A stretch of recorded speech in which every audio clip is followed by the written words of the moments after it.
Time's up. Have your own. Here it comes.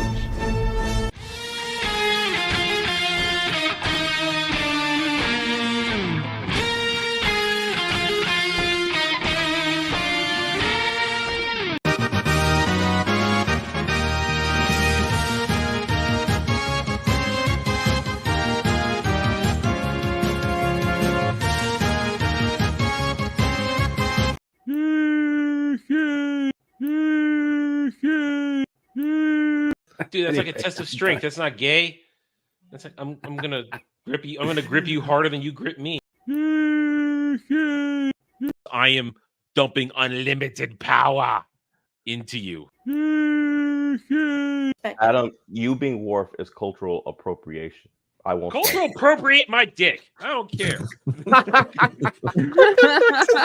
I will have earned my riches and my surly attitude by the time we get there. If I were going to culturally appropriate your dick, you'd have to go get that surgery. To get Good Lord, here we go.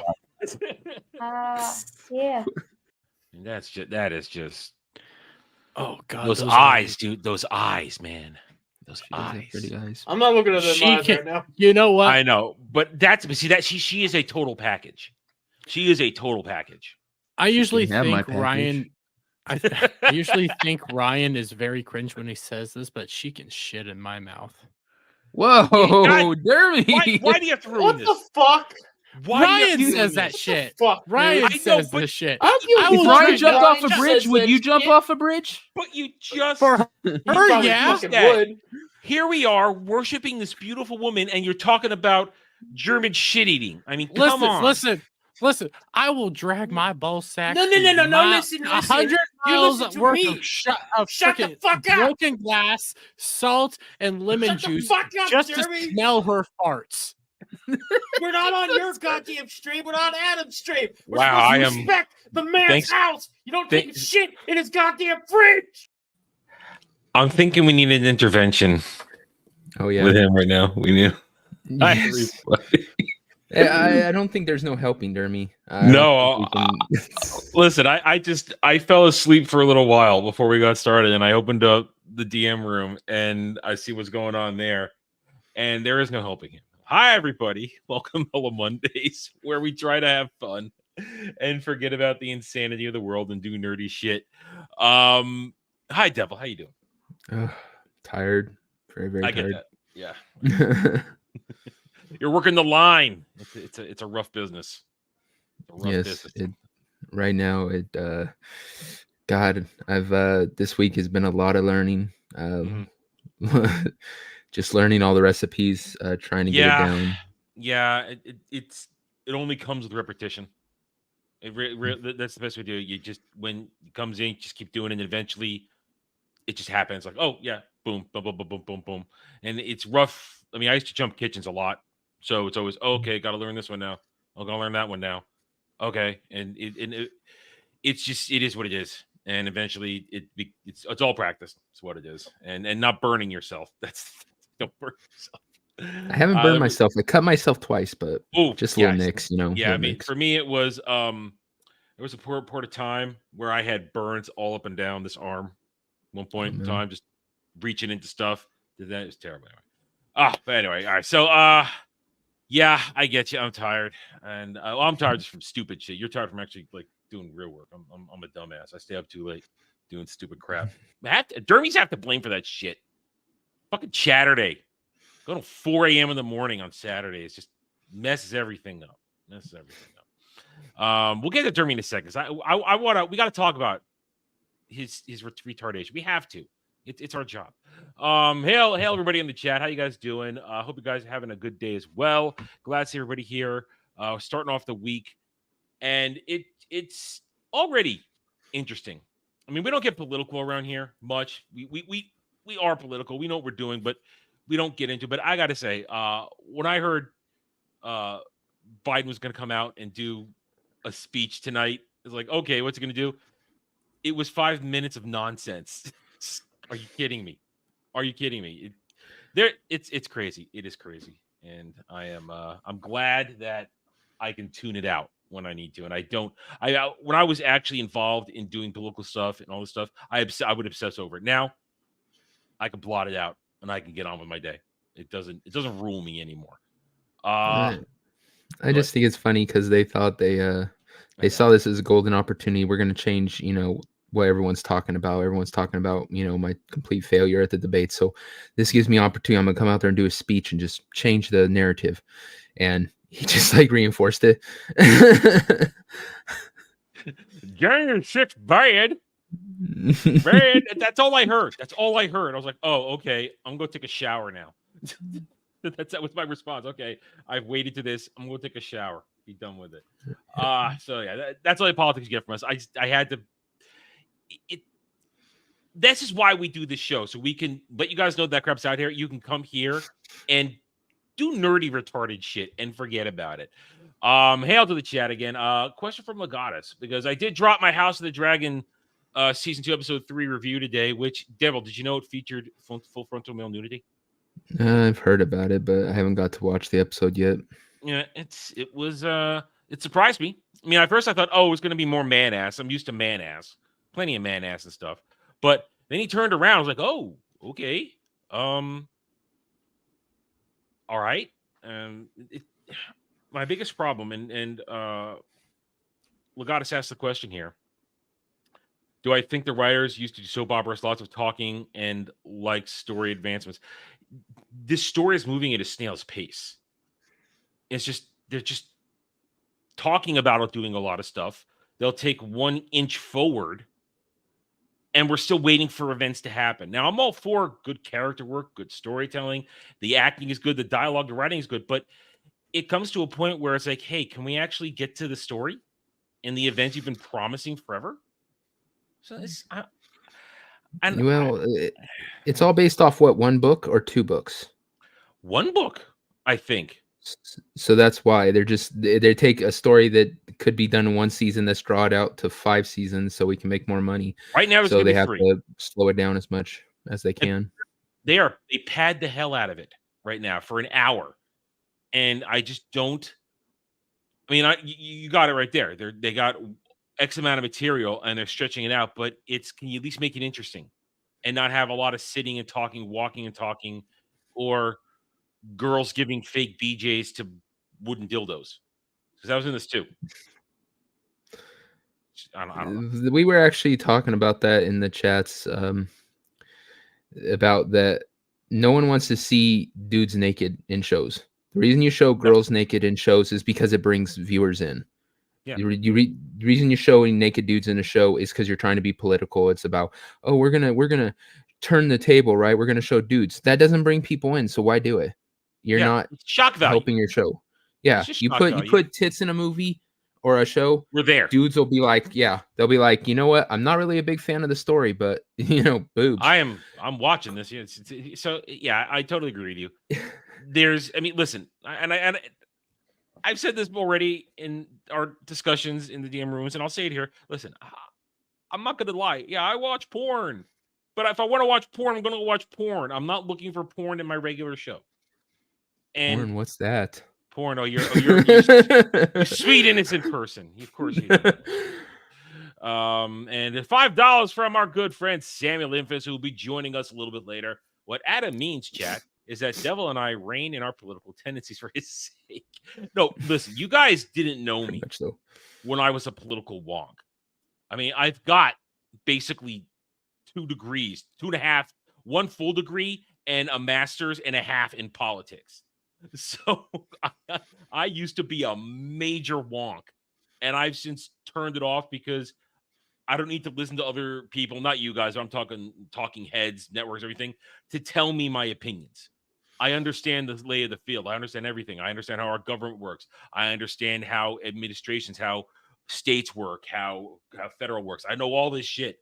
A lot of retarded education that has me in a mountain of debt. So I just choose to not do it anymore because it's just, I don't need to. So Sam's running for president. I'm going to be his VP. You get to be Secretary of State, even though you don't want to be. Can I be Secretary of Steak instead and just make sure everybody gets steak? Because I like that idea. we'll let you have that title. Yes. So it's so back to the House of Dragon thing. It is a it's the show, and Jen and I talked about this yesterday on Roundtable. The show can be good, but it can also be bad at the same time. When you have good stuff, but then it's weighed down by unnecessary stuff, and it just cheapens it. And it's unfortunate because I see good elements here that are just being weighed down by boring stuff.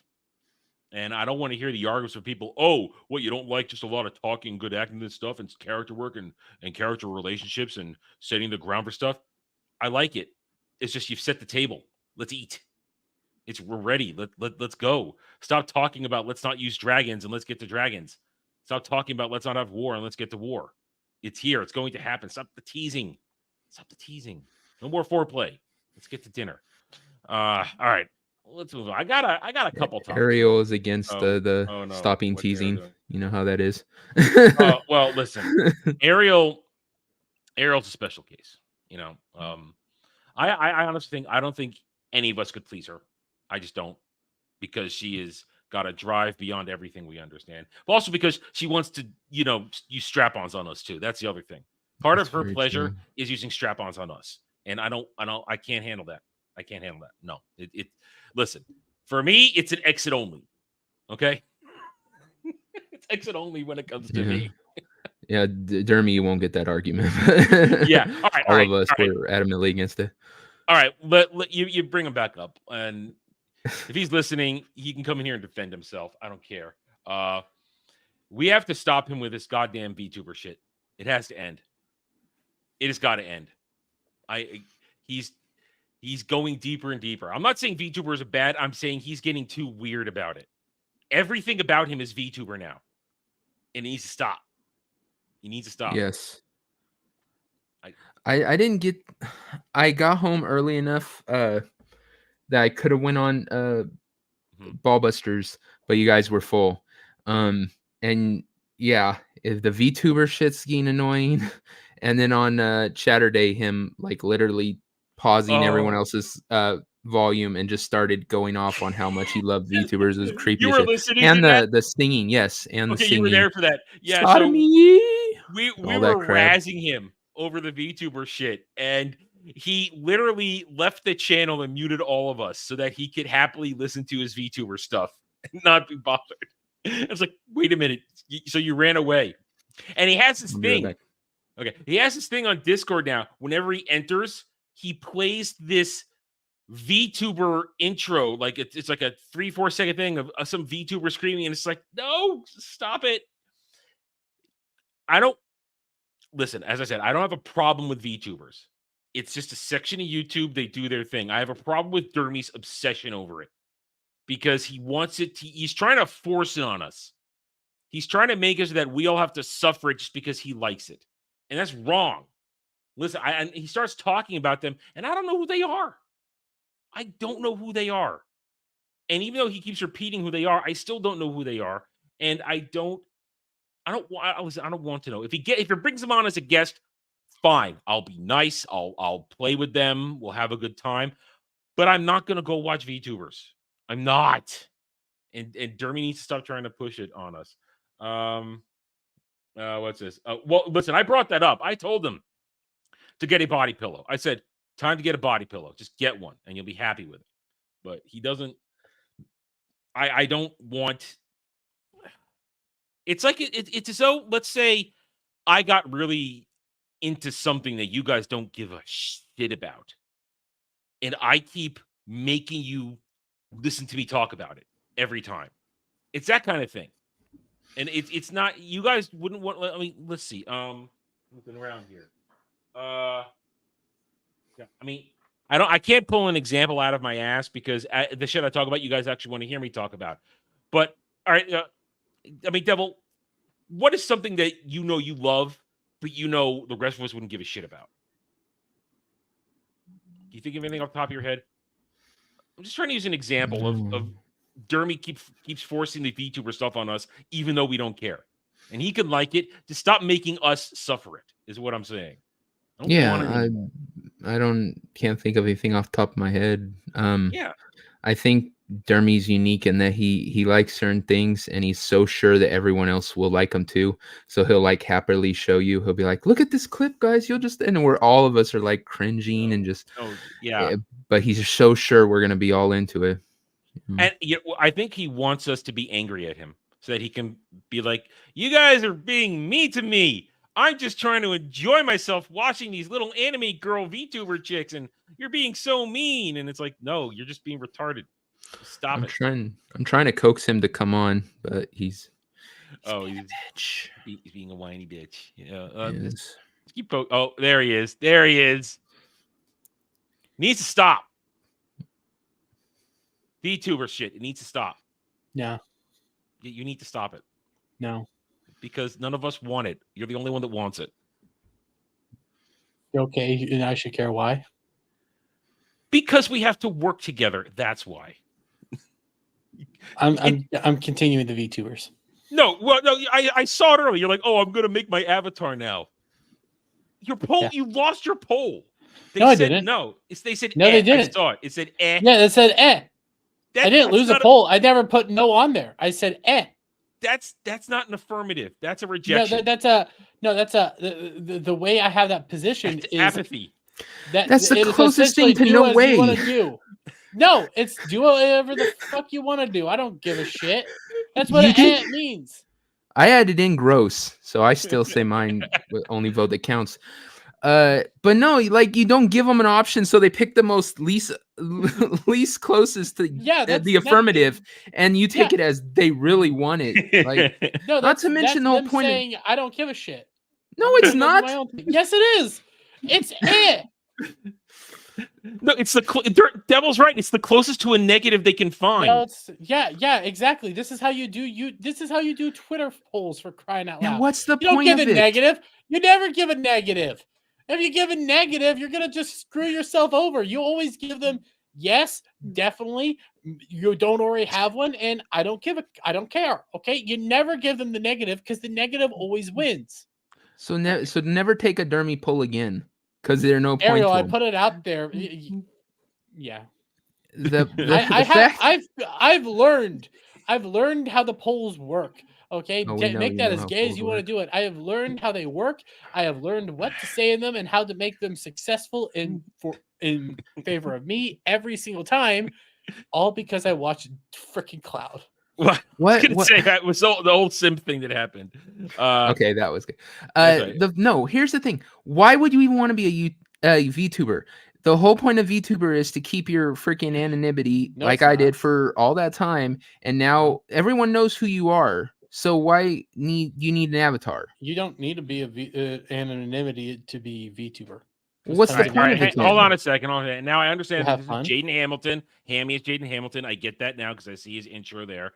All right. I'm going to allow you to explain to him what a VTuber is, dear. I'm going to allow you to do this so that he understands how gay you are. Fuck you. VTubers are animated avatars. Okay, so you pop a Gundam. It's a Gundam. He's a VTuber. Okay, that's an animated avatar that he comes out and does content with. But he wasn't always a VTuber. He's also been a PNG tuber, yeah. But that's just it. He just evolved to a more complicated little avatar thing. But yeah, like I said, you've been on camera for over 2 years now, dude. Everyone knows who you are. So why go to the trouble of paying for it or whatever it takes to create these things? They're not that hard. And also, why? I mean, I get the little bunny girls, and there's dudes who like little bunny girls, or I mean, not you, but other people who really like little bunny girls. But what do you benefit from it? Like, I don't. I find it fun and enjoyable. I say using your avatar is different from being a VTuber. That's you're just behind your. Well, that becomes a PNG tuber more often. You're just than not. It's just your avatar because either you don't have a camera or you don't want to go on camera for either personal or legitimate work reasons. I mean, so I think those are two different things. I classify two different things. Leo Mindset's getting a freaking VTuber avatar. Okay, listen, he's going to get his chance to make that case in 3 weeks on Anime Odyssey. I'm going to give you guys because he works with VTubers a lot. He does that's that different. Thing. If he's working with them, that's just going with the flow. But I like none of them. us- Can't I do it? Why can't I do it, huh? Why? Because Why? we're not VTubers, and it's just going to be you as a VTuber and the rest of us on Ballbusters is what it's going to be. I guarantee Yeah, you're what's going to the do point? that. It's going to be that, or is it? Yeah, what's your point? Yeah, because you just want to sit there naked, don't you, and not have to get dressed. We'll not have to get dressed. Yeah, that's fun. But it's fun. It's enjoyable. And there's a lot of VTubers that are actually showing their faces and are doing IRL stuff right now. So the anonymity is part of it. Yeah, but it's not the whole part of it. You can be anonymous. You don't have to be anonymous. All I know right. there's a VTuber out there All that right. has OnlyFans and shows her real body. All right. How about this? I'll give you. You can make your VTuber thing. Then why do you keep making us suffer the retarded shit of it, like those stupid songs? Because that's funny. Because that's funny to me. I like You're the sick, songs. man. I like you guys. I like you You're guys sick. suffering. You're sick. Why do you think I found a way around the I intro know. to make I you know. watch shit that you I don't know. want to watch? It's. You guys have to understand when he does Chatterday, I'm usually playing whatever game I'm playing, nice and isolated. All I have is the chat on for Discord. So whenever he shows this shit, I can choose not to watch it because I don't have to open the screen. So I've been like separated from him. So now he finds a way to make me suffer because he's a sadist. No, Yeah. Dermies are fucking Cartman. Like, you know how Cartman just does his own thing and it's fuck his friends. It's like if he wants something, like when he did that birthday party and they all had to get him the toy he wanted, and he's all like, "Oh my god, it's a red Power Ranger! Oh, I'm so surprised," and shit like that. And then he got all pissed when one of them like differed from it. I think it was the Wookiee mask. You give him the little Wookiee mask that talks, and he's all pissed because then he can complete the Megazord or some shit. That's like Dermy, right? He has in his head, and everyone else is fucked. He just goes and does his own thing. Pretty much. The problem is also, Yeah. here's the problem. It's like we could hope you get tired of this shit, but you don't get tired of it. That's the problem. Yeah. You go deeper down the rabbit hole. And VTubers keep getting funnier and funnier. All right. So Ariel says you need to shove glasses as nipples on your boobs and all with googly eyes. So there is a VTuber model. I'm not gonna. If I do a VTuber model, it's either gonna be some random creature thing, or a dude. I'm not gonna go down the path of, oh my god, here's my femboy model. Oh my god, here's my girly model with big boobs. Well, you realize watching the big pain. boobs is fun, but We would destroy you if you did that. We would. Yeah, and rightfully yeah. so.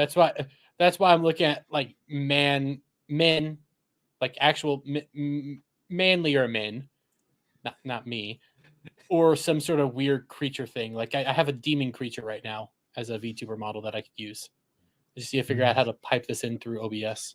I swear to God, if you make it look like the devil, I'm gonna freaking sue your ass. I do have a devil. You best not. I do have a devil. Copyright strike you. This isn't too far off. Yeah.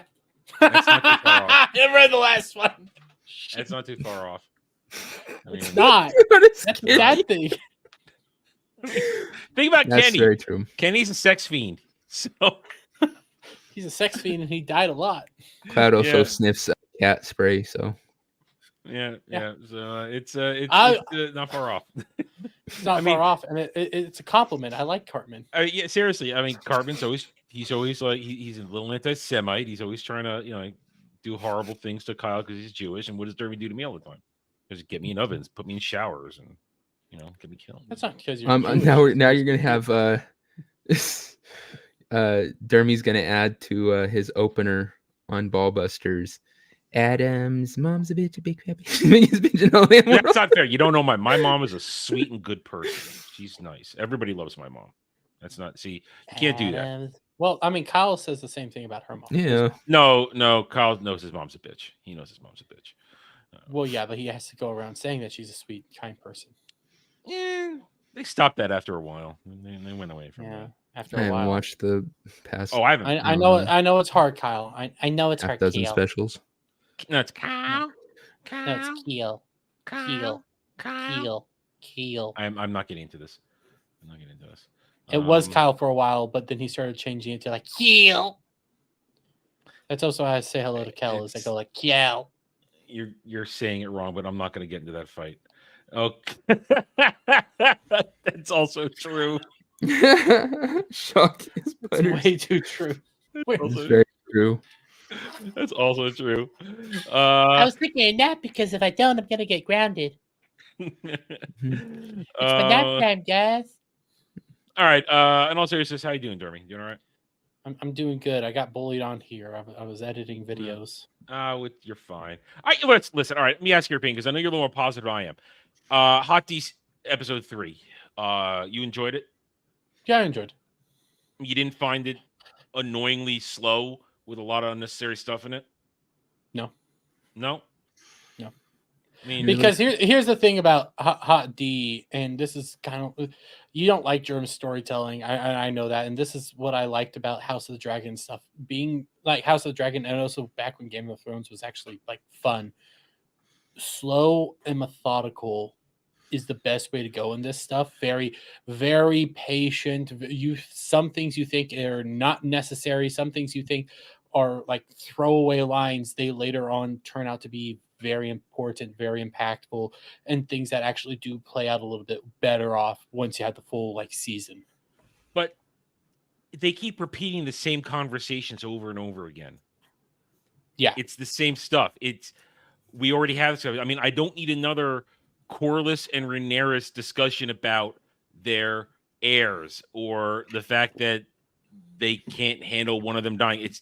They've done that twice already this season. I can't talk about because they're setting stuff up. I know, but they've already set it up. They don't need to set it up for a third time. They're further setting some stuff up. Jeremy, that's you don't need to. If it's set up, it's set up. They don't need to keep coming back to it. And I know you can't spoil it, and I appreciate that because I'll make my judgment then when things happen, whether or not the setup was worthy.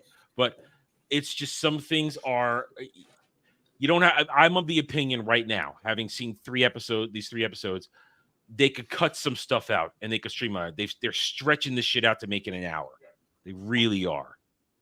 I mean, they could have condensed 2 scenes in this episode and still gotten the point across easily and cut at least 15 minutes out of the episode. They could have. I'm happy that they're keeping it in because I can't talk too much about it because there's so many spoilers. There's so many good things that are about to happen, and I like how they're drawing it out. I like these slow thought processes and these little movements that you don't realize are important right now. They're slow, and then there's just I moved an inch.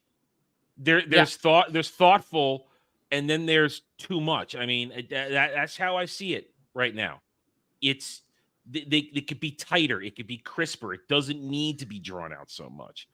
And with more people that's seen it, with more people that will on both our sides, I'm sure we could get a better discussion. But I just wanted, since I know you saw it and you mentioned it earlier today that you liked it, I wanted to see if you had any real stance on it. But you're couching your commentary within spoilers, so I can accept that you don't want to get ahead of what's happening. Mm-hmm. But I just think it could be done better. There's good setup, and then there's too much setup, and they're stretching out. Well, there's also things that didn't happen in the books at all that they badly wanted it to have happen. The whole Rhaenyra going to talk to Alicent, they wanted that to happen. The logistics of it and everything that happened there doesn't make logical sense. It wasn't played out, and it was kind of stupid of her to do it. Yeah, I mean, I saw some people complaining that all Alicent had to do was say she's here and everything's over. Rhaenyra said, "I'll kill you." To me, that kind of took that argument out of it. Like she had a knife on her, and she showed it. Well, she could have ganked her, and it all would have been. So if she ganked her, it would have been bad for her side too. It was So I don't. I'm going to dismiss that attack people saying, but that whole conversation was just. That conversation was important, though. It was important, but it wasn't as powerful as some people are saying, are trying to play it out to be. It wasn't. It was important. I can agree. It was not that powerful. What it was just. My argument is that it wasn't powerful. It was important, but not powerful. Yeah. The fact that Alicent now has to come to grips with the fact that she really did get it wrong, and also they are, and I understand the show is driving home the point that you have these 2 women who are trying to pretend they didn't do anything wrong when in fact they've done everything wrong. That these are two horrible people who are the source of so many bad shit that's going on. So I can see the show is doing that, but the conversation was just the execution of the conversation was bad for me. The importance of it was good, execution bad. Execution was horrible. If you start thinking about it, and in order to get, they made it sound like she was just gone for a few hours, but in order to get there, it's like a day's trip. Then it's a day to find her. Then you're only there with a single King's Guard that has 0 armor and just probably has a blade on him. He had the blade in his wrist. He had a tuck of the sleeve. Yeah, just that. And there's all these other King's Guard around you. That some of them are, as they showed, they're not skilled knights and stuff. Dude, it's Aegon's bro train or his King's Guard. It's his bro train. So that's Aegon's. This was for Alicent, though. We don't know. I'm saying though, exactly, the King's Guard right now in King's Landing, they ain't the best. Because like 5 of them are his bro train. They're his bro train. That's all they are. They have no skill. They're nothing. I'll agree with that. A lot of them are going to be not as good as they could be. There's still going to be some decent ones throughout the lot that are probably protecting Alicent right now. So you got that going on there. Then you got her walking into a septum where all those people are potential probably spies. recognize her. Probably recognize her and are also spies for Strong, Loras. I call him foot fetish. I call him foot fetish. Yeah, foot fetish is a good way to do it. Yeah. But they're probably spies for him. It was a bad decision that you did, and it's a continuous line of bad decisions and things that she keeps doing. Yeah. I'm Team Black, but I'm Team Nobody. These are all horrible people, and I want them all. Yeah, they're all horrible people. The Black team has the best characters. But all right, so let me ask you this then, because Devil Can Comic is in it. Do you think the full frontal male nudity was necessary? I don't get why people are. I just don't think it's necessary. It just wasn't necessary. Yeah. That's my point. I'm not against the naked dude. It's just having him turn around just for the sake of it being there. It's just. I don't have a problem with it, not because of any sexual whatever, but I heard somebody. No, we're not joking about that. Yeah, we're not. Talking about it. I heard somebody give a decent reasoning as to why it needed to happen, and this is him coming to grips with who he truly is and not being ashamed of anything about it. And the reason because of that is he's been bullied for how he looks, for all the stuff, for the things that he does. He has an Oedipus complex. Obviously, that's why he sticks with his first all the time. The person that kind of treats him like a mother and stuff like that. And he grasps too. He has this whole thing, and at that moment, that's him standing up and like butt ass naked, showing everything, being like, "I am who I am. I don't give a shit." It's an I don't give a shit moment, but. Mm-hmm.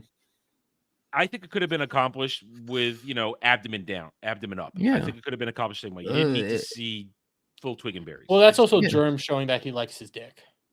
Okay. Well, that's my joke, but that's. It's like we said from the beginning. There was no point to it because male nudity doesn't bring viewers in. Female does, male doesn't. So, like I said, I will say it gave me a great thumbnail. I'll say that. It gave me a great thumbnail. I wouldn't go anywhere near that picture.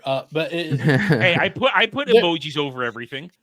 There's some truth in what South Park said about Game of Thrones. George has this weird thing about fucking dicks. He likes his boobies, but Big right now they're not showing his boobies as much anymore.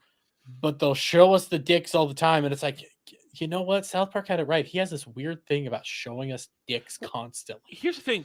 They'll show us ugly boobies. I don't see pretty titties in this show. It's all ugly titties. Because it's the some show titties isn't are perfect. Ugly. Some titties the show's ugly. Far from perfect. They don't. They're in the whole like feminist thing. Oh, you can't see the woman body, but you dick all day and night. But we can watch a chick sucking a wooden dildo. Yes, that's empowering. Yeah, I mean, it was supposed to be. It was supposed to be supposed to be an actual dude getting a blowjob, but it was still a wooden dildo. It wasn't a real penis. So yeah, or a silicone dildo. Whatever. It was a dildo. It looked wooden. I think it was for some reason. I think it was silicone. I've seen that style in Amaranth's videos. It's weird. But yeah, I've seen those. The chick was going hog on that thing. Yes, she was.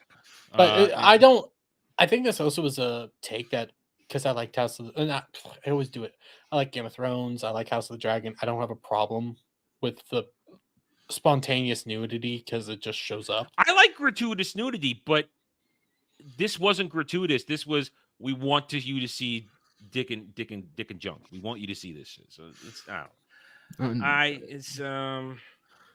want it. I want. It's the storyteller in me. I understand when things are done for effect, but I think this was an unnecessary effect. It could have been done more tastefully. Right? I got back from work early on Friday, and I was gonna jump on Ballbusters, but you were completely full. But I haven't been watching Acolyte since that first couple episodes when I had to. But I am going to watch Hot D because I actually ended up joining the show. Yeah. It's not bad. It's not a bad show. I mean, it's well acted, well written. Production value is really high. The cast is great. It's just, isn't it a little bit cheaper than the Acolyte even?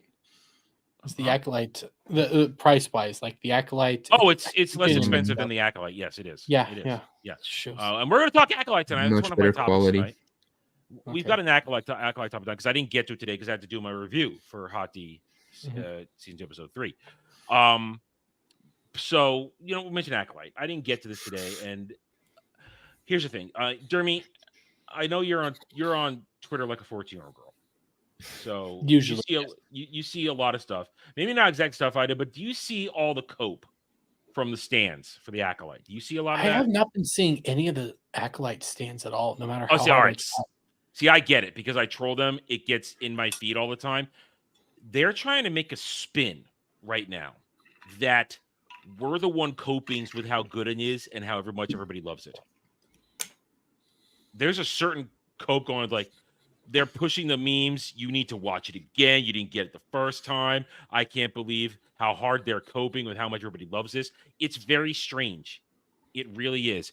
And I want to start with this one right here. So they post stuff, and they think it's a win. Let me zoom in a little bit here, and then we'll make the picture larger.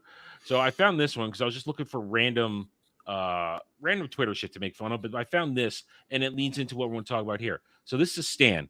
They do this weird thing too, where they add their era or their thing in their profile tag. It's really strange. I'm in my something era. I'm part of the Soul Patrol, the Yord Horde, that manufactured shit. So they got a care package from Disney for shilling. Oh, awesome! Here's your bribe. But this is what you get. I mean, let's take a look at this. Is that a towel or a blanket? I think it's a rug. A rug that says Acolyte June 4th. Disney Plus. I mean, what? I see a dick. I don't know if I see dicks. Well, those chopsticks. The blue squiddy sticker. Oh, okay. Yeah, so there's stickers. So we got stickers. Yeah, there's one blue dick and there's two blue dick. Why is that the first thing you fucking see? They look like Dear dicks. Christ. Do you not see the dick? It has sperm in it and everything. No, because I don't fucking look around for it and I go, "Where's the dick in the picture?" Hale's working around. No, that's a Ballbusters exclusive. We only do that during Ballbusters. That's because that happens there. And Hale, everybody else has come in. I see you guys here. Hale, Frank Brasquez. Hale, Andy Pickle. How you guys doing? But yeah, I mean, Dermy, I'm not going to say that's. I see a squid. I don't see a dick. I see a squid creature there. I don't. Yeah, like a jellyfish. You need to put your Wait a minute. head back in the gutter. No, I don't know what that is. I know that's that stupid cat that they made on that. Oh, planet. I know what those little dick squid things are. Are those supposed to be the butterflies from their home world? Those weird alien butterfly things that both Osha and May tortured, and then Osha freaked out that May was torturing it twice. I don't know. Back when they were little kids playing with the little weird alien butterfly things that they were torturing. Okay, they were torturing it. Right, it's just a good test. Kelsey's scissors in the such a scissors in the stickers. This is a good ink blot test. We're seeing here, and there's some random things. So you get stickers. Isn't that great? You got stickers. What are you, 5? I mean, there's a lot of people like stickers, but it's like, okay, I could buy these for like 50 cents. I know, but so They're now not high at the same time, we got. Remember when it all started? Immediately they came out with. They all started going Yord Horde, Saw Patrol, and they wanted to be with organic. A Yord Horde sticker. This shit has to be pre-prepared ahead of time to be sent out like this. Don't tell me it's not corporate now. It's corporate. Don't fucking tell me. Don't tell me it's not corporate. That they Yord, didn't feed it to them. I'm convinced both Yord Horde and this soul thing that you have Saw now. Patrol. Yeah. Saw Patrol, whatever. Jesus Christ, these are retarded names. They're bots. Yeah. They're all pushed by bots. That's why people are connecting with them. It's not. Isn't it also a little fucking, I don't know, racist that there's the Asian Jedi and they give you chopsticks in a fucking wooden bowl? I know, and a box of ramen. You got some ramen there too. You got Star Wars space ramen to go with it. Wow. Listen, I don't know. If it's they're doing things with it either way. Jesus Christ, I thought that was a wooden spoon. No, it's chopsticks. And I don't know what that is. What is that right there? I don't know what that is. Douche. You know, I wouldn't put it past. that would fit. That would fit. We got tissues. Isn't that what you want to get as your swag? Tissues. Well, because most of the people that watch this are jerking off. Well, okay, no, they're crying. They're crying a lot. Let me rephrase this. They're the crying ones, but I mean the shills. Okay, the people that are getting these little swag bags, they're jerking themselves off watching this stuff, thinking that it's so great. When in reality, they're just jerking themselves off and getting that high from jerking off all the time. So, yeah, Disney's like, hey, you're jerking off constantly. Here's a bunch of tissues to help you jerk off. Well, if you're gonna use the douche, you need something to clean up afterwards, right? Yeah. All right. I don't know what this is with the poster behind it. It looks like a hole or something. Now we've got a USB cable, and here's her vibrator with the flashlight attachment on it. But looks like they plug it in. I mean, did they actually give them a device of some sort that plugs in with the? It probably. I thought it was a patch. I can see it. I can see the feminine port right here. Once you pointed it out, I see it right there. But I think it's probably like maybe a flashlight. To be brutally honest with you, it's probably nothing fancy. It's a girl flashlight. Well, hell, it could be a power bank. It could legitimately be like a cheap ass power bank that we just designed. Oh, that's the thing that you put your things on to charge, right?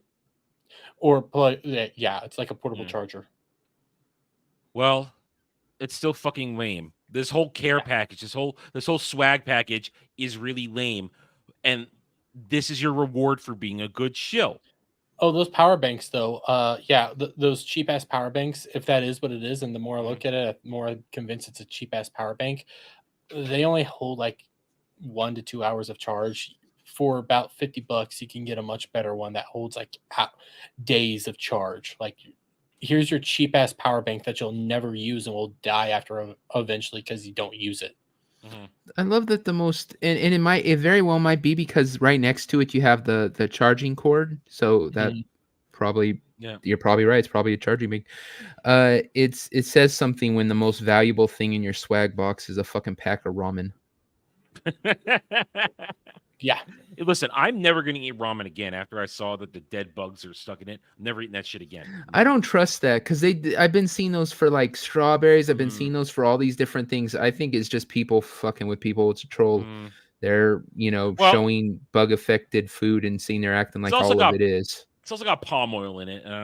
That's the shit that gave me cholesterol when I was a little kid. So I stay away from that shit. But so this is Disney's reward. The good reward for the shills. Good job for being shills. And they want to keep telling us that this is so successful when even Variety the other day, Park Place dropped an article this morning. Viewership declined 60% from Ahsoka, and it's down from previous weeks. So let's look at this real quick. Let me zoom in a little bit more here. As part of our by Variety, viewership for The Acolyte declined 232.2 million minutes. Minutes watched is a bullshit metric, but it's what we work with. And even when that drops, it's still pathetic. Watch for the week, the show's 5th episode debuted. That's a decline of 11% from the previous week, which had a total of 262 million minutes watched. Of note, The runtime for both these episodes is roughly 34 minutes. So here's the graph. I can't really, Park Place isn't giving me the picture, so I can't really zoom in on the picture. It's the best I got. They don't let you do it. But you look at it, first of all, it's all the way down at the bottom. That means it dropped. It was a little bit higher, might have been around here. It wasn't even in the top 5 of this, whoever. This is Luminate Streaming Originals.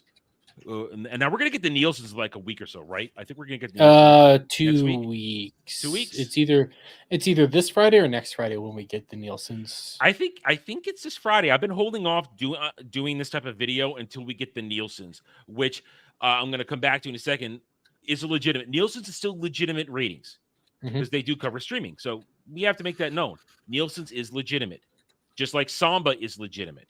And Dermy, you've been keeping track on this. Samba, this thing doesn't even rate. It's like Doctor Who. It's not even being tracked by Samba. It's rating so low, right? Yeah. It's this is getting up on Samba, but it's in the bottom. It's less than Ahsoka. It's less than it's less than Ahsoka. And then you take a look at like Hot D right now. Hot D's crushing those numbers every single week, getting up in the top 1 or top 2 positions.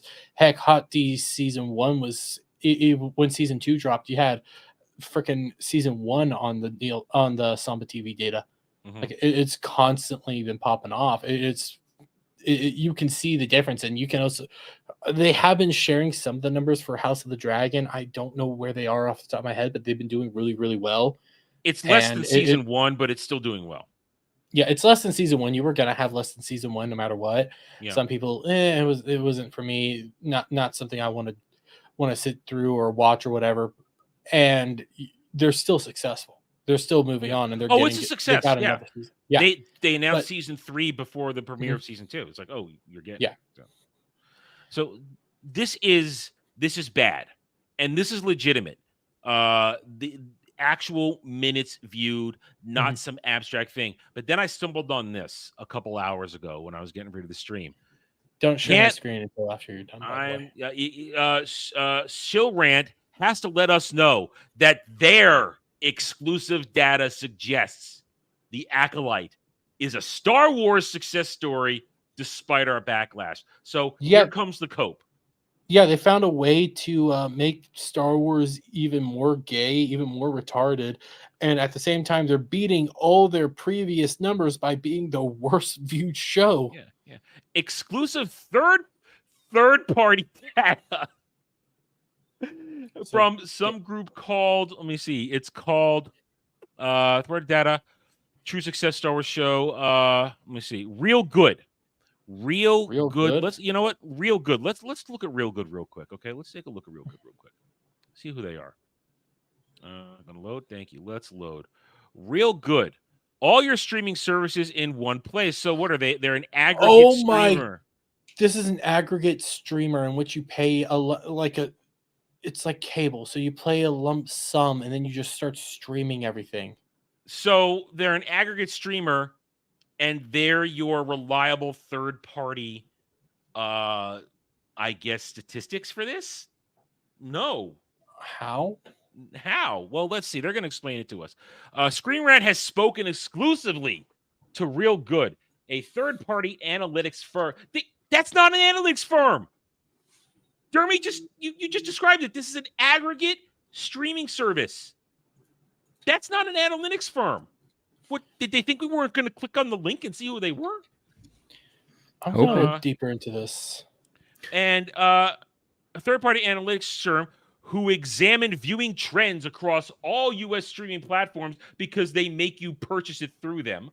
Based on the monitoring of 20 million monthly viewing decisions, they've looked through their data to see The Acolyte, how The Acolyte compares to other live-action Disney Star Wars TV shows. So they're not even comparing it to anything else. They're just comparing it to other Disney Star Wars trash.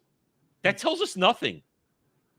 So you're the smartest kid on the short bus right now. You're still a retard. The results are surprising and indicate The Acolyte may be a lot more popular than many believe. So here's their metrics. Third-party data shows The Acolyte compares to other Star Wars shows. Let's see if I can zoom in on this a little bit here. There we go. All right. Oh my God, I'm looking deeper and deeper into this, and it's showing. Yeah, what do you got? Yeah, this is all the stuff that people usually buy, and let me hit add all. Let me just hit add all. Let me move on. Let's see what. Are you doing does it that? go Let's to? look at this. So according to this, the only show that did better than The Acolyte is Obi-Wan, because, well, it had Obi-Wan in it, and people didn't want to believe it was going to be shit, but it was horrible.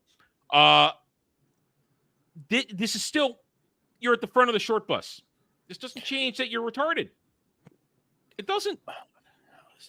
So you can't compare something with itself and say it does great. At least that's how I see it.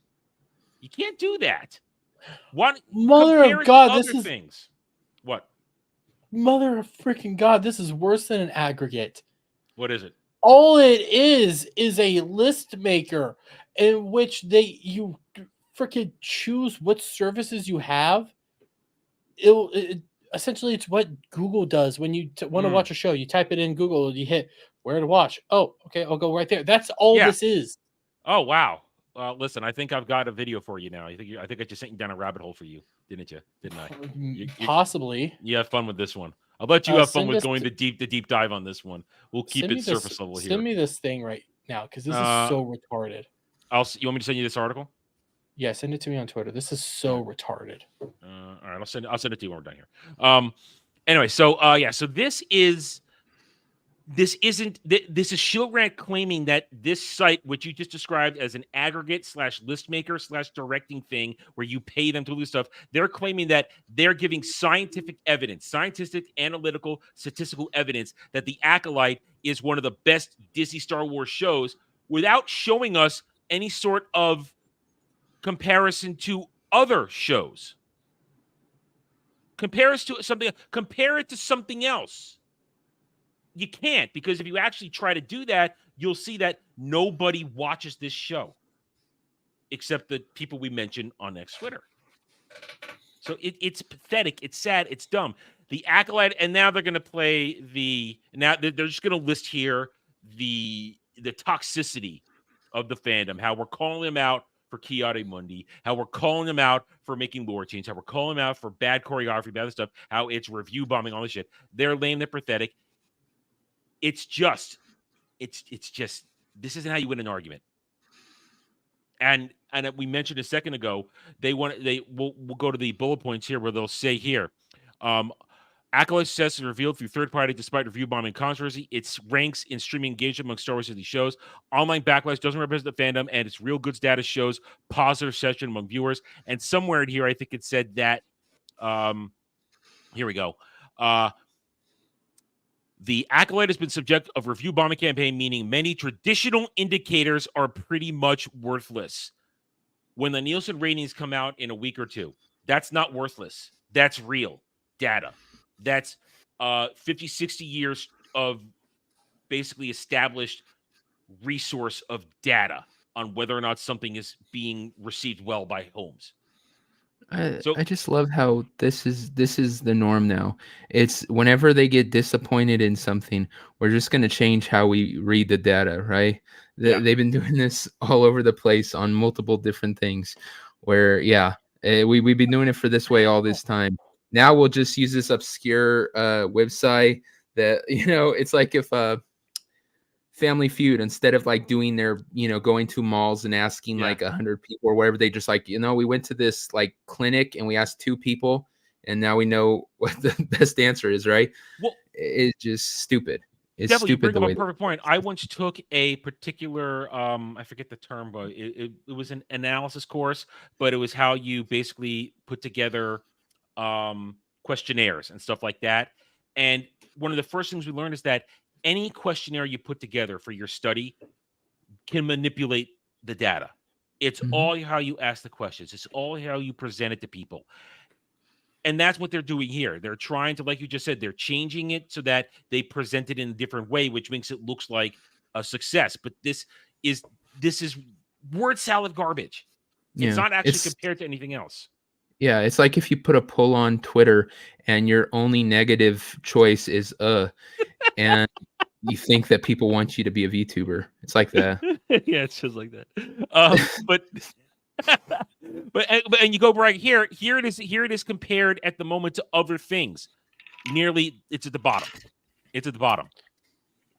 That's true. And before we go into those things, and here's how bad Star Wars is now. Dave Filoni, rumor has it, they're going to try and bring Jake Skywalker back in Ahsoka season 2. It's a rumor.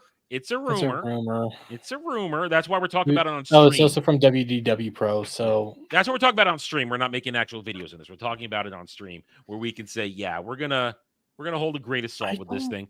But I wouldn't put it past them. I wouldn't either. So, sorry, I'm digging into this data and I don't understand it.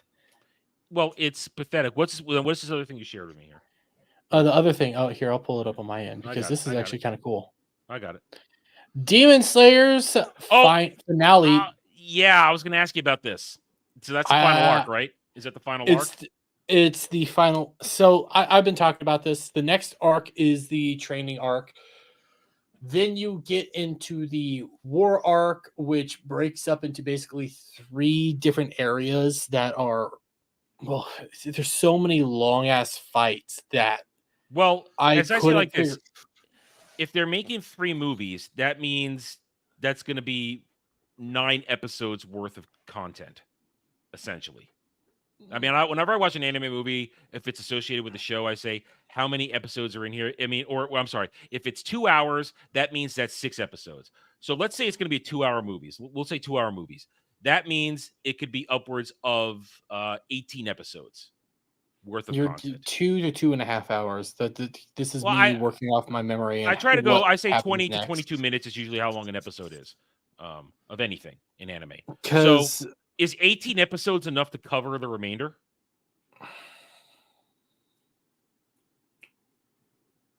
Possibly. The biggest problem that I was having is like, you can do it, but you have to. There's no. The end of the next arc jumps directly into these 3 movies. Mm-hmm. And this is probably going to be the best way to do it because you have no breathing time. You have no time to grasp everything. You had this next season's going to be super freaking slow, like slower than you've ever seen. It's about halfway over right now. Is it going right now? It's been going for about 6 or 7 weeks at this point. It's a slower season because it's just talking. It's just talking. You get some action, but it's more character development, movements, things like that. You're not getting a whole lot of action this season, if any at all. Then you get into this, and it's like, yeah, the end of this goes. It's just like, okay, we're in it. You have, not spoiling them, 1, 2, 3, 4. I'll say 3.5 big fights. Because there's one that I do know there's a fight of, but I don't remember how that played out. Last, if my memory is correct, there's only like 4 upper ranks left on the demon side. Not counting Big Boss. Not counting Big Boss. There's only really 3 upper ranks left, and then a pseudo upper rank that's not really an upper rank, but I'm not going to talk about her. Without spoilers, you can't give stuff together. Yeah. So, but there's essentially only 4. There's 4 henchmen and the big bad left. Yes. And the big bad is going to have his own movie because some of the way things start playing out towards the end of this, how things kind of maneuver around and how it just sparks. I will say out of the next couple of battles that we're going to get, you're going to see their truly like pure evil guy event coming up. You'll get his storyline. People are dying. Yeah, there's a lot of people about to die, and this will probably be the best way to do it, especially if they do the little epilogue bit at the end of the third one. It's a nice little epilogue. Like, you don't need to read it, you don't need to see it. It's nothing really impactful, but it's nice because it takes place long into the future, into a modern era, and it's a nice little thing to see. Well, I like a good epilogue. I like a good epilogue. Finish up a story. I do like a good epilogue. I would say it doesn't finish up the story. It plays with something else that I don't want to get into. That it's a nice little thing that you're like, life finds a way is a good way to say it. And with what they're doing, 3 movies though, I keep thinking about it because I forgot. Actually, it would be. There's another bad guy that they're going to be taking on. Right, as I said, all right, he'd let's say he'd be a 2-episode fight. I mean, if it's if two and not a half, a one. if they're 2 to 2.5 hours each, that means it's essentially 18 to 22 episodes worth of content would be in those 3 movies. I think that would be enough to finish it. I would assume that would have to be enough. Because then eventually they're going to put it on TV eventually anyway. Mm-hmm. They're going to. I think this is them wanting to maximize the money and the hype for it. For people this final area that they're going to be going into. The Infinite, we've seen it already. We've already seen it in the show. Yeah, the Infinite Castle. We've seen parts of it. A lot of this is going to be taking place in the Infinite Castle, and what's about to come up is some of the best fucking fights ever. Hey, I'm excited. I'm ready for it. I'm ready for it. I really enjoy this, and by all accounts from you, this show will end strong, and that means I look forward to owning the whole thing when it's all said and done. When it comes to the finale, I personally like how it ends. I think some people are going to be a little disappointed in it. It's not going to be Attack on Titan disappointment, though. No. What I will say, without spoiling anything, is it's a super, super, super Shonen Jump ending. Okay, I understand. In which, without trying to spoil it, it's like, okay, I like it. But then the epilogue comes up, and it's like, you know what? I like what I see. It has a cheesy ending, I'll say, but I think people are gonna like how it plays out by the end of it all, because there is a big twist that happens towards the end. Well, again, I'm looking forward to it. I think so far all my experience with Demon Slayer have been positive. I have enjoyed every bit of this show that I have watched. I am ready for it to just keep giving me good entertainment. So, I mean, and to Andy Pickle's thing, Andy Pickle, I have a good time watching a lot of anime. And oh, hello, Samuel. How are you doing? I've been listening to you guys. I don't give a shit about numbers.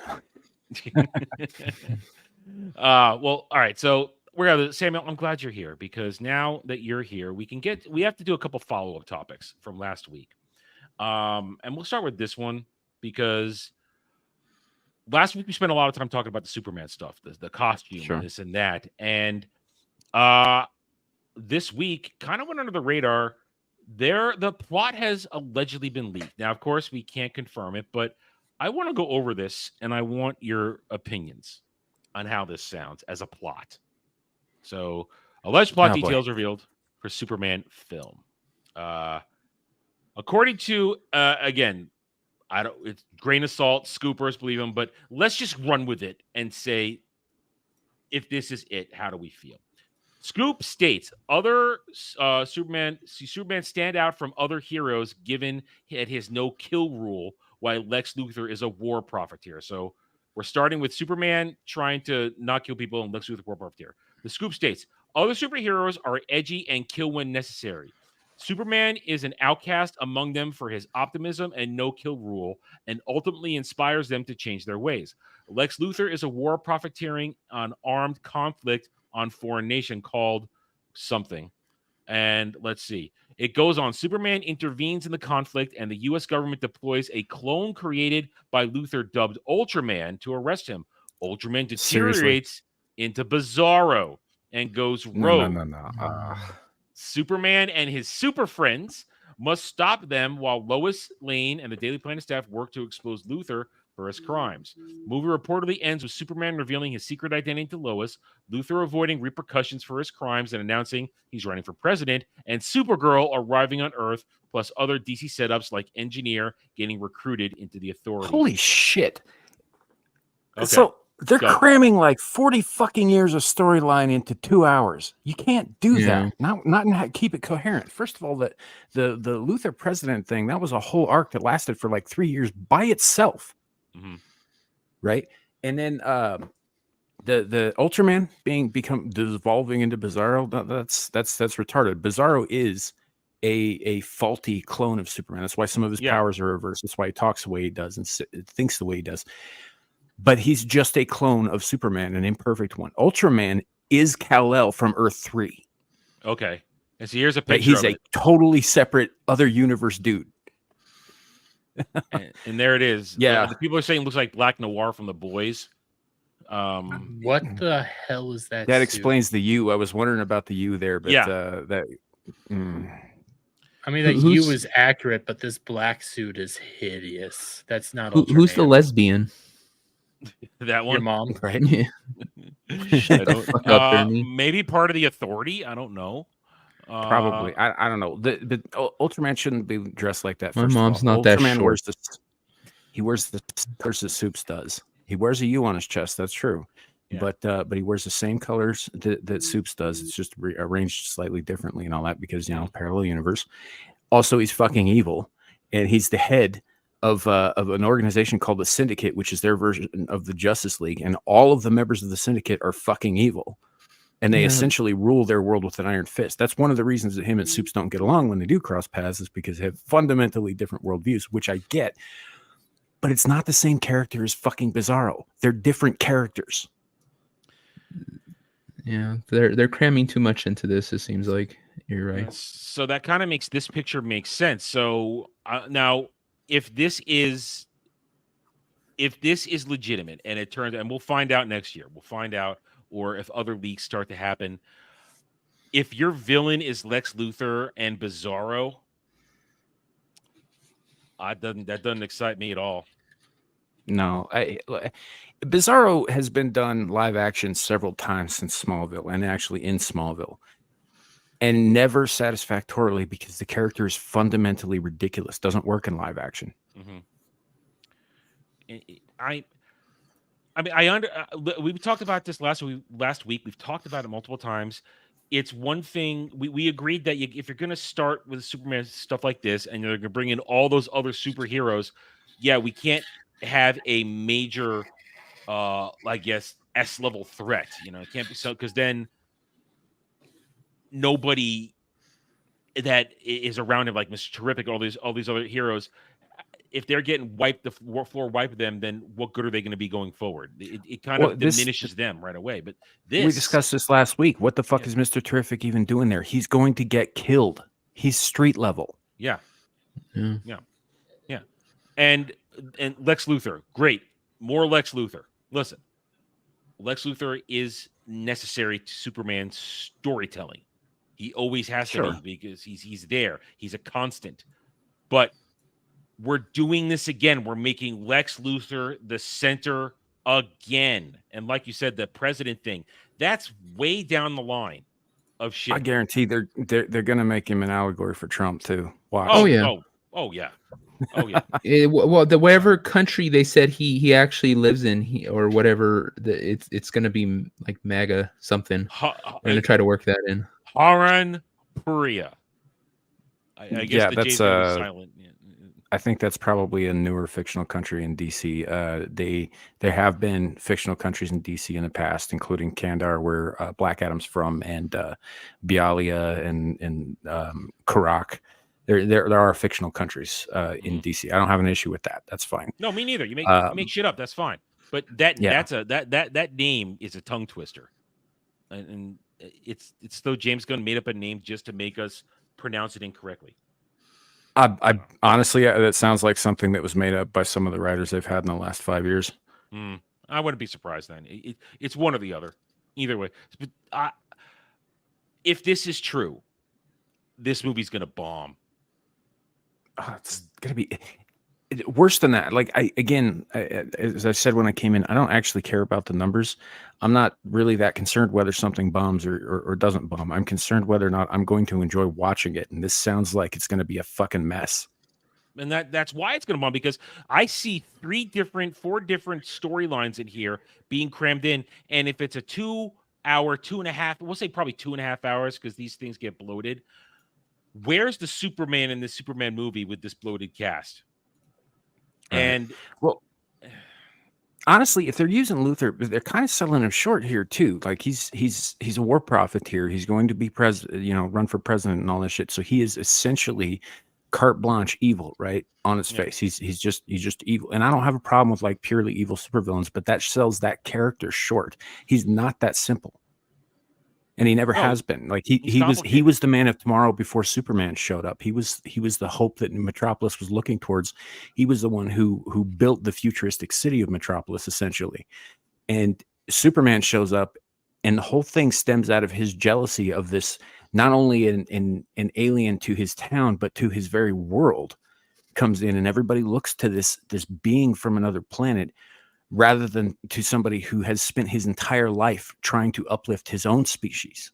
And that's where the animosity comes from. Everything else stems from those feelings. And any time that they overlook that or they omit that, they're selling that character short. You're not getting his motivations. You're not getting who he really is. And they're going to do it again here. They did it in fucking Zack Snyder shit too. Yeah. And let's look at the final lines here. Luther running for president, Supergirl arriving, Engineer going to Authority. James Gunn cares more about setting up the other movies, it looks like to me. That's what I see that there. Mm-hmm. Because there's got to get ready for that Supergirl movie. Got to set up the Authority. Got to set up Luther for something else. Got to set up this other show here and there. The one thing everybody has asked for when dealing with this, please just make a good Superman movie. Just worry about this movie. Mm-hmm. Don't worry about everything else. But no, James Gunn is obsessed with making his universe, his 10-year plan. Well, what's the best way to deconstruct a beloved character, right? If I were James Gunn and I were doing this, what I would do is I would cuck the character first of all. I'd put him in a position where he wasn't much use to anybody, like say in handcuffs, in jail, and of course, being an agent of law and order, he'll comply with that. And then I would put another character out who's basically him, but fucking evil.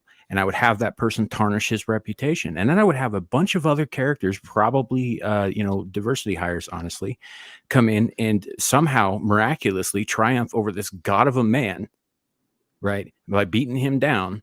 And then, Supes will come out and be like, oh, well, he really made me look bad. It's Superman 3 all over again. And I actually liked Superman 3, but it's cheesy, but it's not terrible. Listen, when fighting the machine at the end as a little kid, seeing that freaked me out as a little kid. That freaked me out when she gets absorbed and basically assimilated into the machine. Creeped me out. Yeah, creeped me out. Well, we know where the Borg started. Yeah, so I honestly, this doesn't bode well for this movie as far as I'm concerned. Doesn't. And it's a shame because honestly, we deserve a good Superman movie. I think you're right, Ariel. I think it'll be a 3-hour movie because knowing them, how they've been doing it, it'll probably be a long movie, but I still think they're putting too much into it. They have to establish who Superman is because obviously they can't just assume that everyone knows who he is. That would be too smart. So they're going to try to establish who he is. They have to establish all those other characters that they've just thrown in there, give some sort of backstory to, right? Then, like you said, they have so many different story elements that they've thrown in here from the presidency, from him and this other country. Why is he there or whatever? All these different things. That's a lot to fill in, even for a 3-hour movie. So it's going to feel so jam-packed and shit. It's just, I don't think they're going to get to like any kind of cohesive story, any investment to it. One thing to look out Spider-Man for. 3 treatment. Yeah. Oh God. Exactly. Never get me started on that. Now, the thing to look out for is because they're releasing more and more set pics right now constantly. If you see Millie Alcock on set, that might drive home that this is true. Because she's Supergirl. So if she's spotted on set, then there you go. That might lend some credence to this and make it a little more legitimate. We're not going to know, and that's why we're not going to know. That's why that's why we're talking about it on stream, because streams are where we dissect rumors without the video idea of, oh, hey, it's a video, so you got to believe we're trying to educate you on some breaking news. No, we're breaking this down and we're discussing how it feels. And honestly, this feels like a James Gunn thing. Do you guys disagree with that at all? I mean, Oh, I do think it feels like that. I think it feels like a James Gunn thing with heavy studio interference. but isn't he the studio? Yeah, you'd think so. I mean, That's what they say. I mean, the DCU studio is separate from Warner Brothers. Yes, Warner Brothers is the production vehicle, but he only answers to Zaslav. That's the only person he answers to. He doesn't answer to anybody else, as far as I remember. This is also kind of pisses me off because it's such a fu to Superman. Like you said, everyone just wants a really good Superman movie, and it's like you pointed out. It's like this is supposed to be a stepping stone to everything else. It's just supposed to be a building block to the other shit. And Superman deserves more than that. Like I said, everyone wants a good Superman movie. So instead of making a really good Superman movie and building off of that success that he did a good job with that, he's all that. Let's make this Superman movie for everyone else, for every other, movie we're gonna do next. It's just stupid. Yeah, it's a waste. Ariel, I don't think we're gonna get. We might see Krypton explode in the opening credits because this isn't an origin movie. He's already been Superman for a number of years. This is him already into his life as a superhero, because they said here that he's going to reveal himself to Lois at the end for the first time. So you get Lois. Then going forward, we'll have Lois and Clark going forward. Well, remember now, Krypton was destroyed because of climate change. Don't forget that. I think going forward, you're going to have Lois. I think that the more I hear about this, the more it sounds like they're putting Superman in this movie because it's going to put butts in seats. But you're right; they're going to use this to kind of backdoor pilot a bunch of other shit, right? And Superman's not. They probably won't kill him off. Oh no! But they're gonna kind of put him to the side and sort of quietly forget about him going forward. Because they got Supergirl. Mm-hmm. He got Supergirl, and James Gunn likes his female heroines more than his actual male heroes. I wish Bug was here. He could lay this shit out way better than I can. He's way more invested and knowledgeable than I am about this.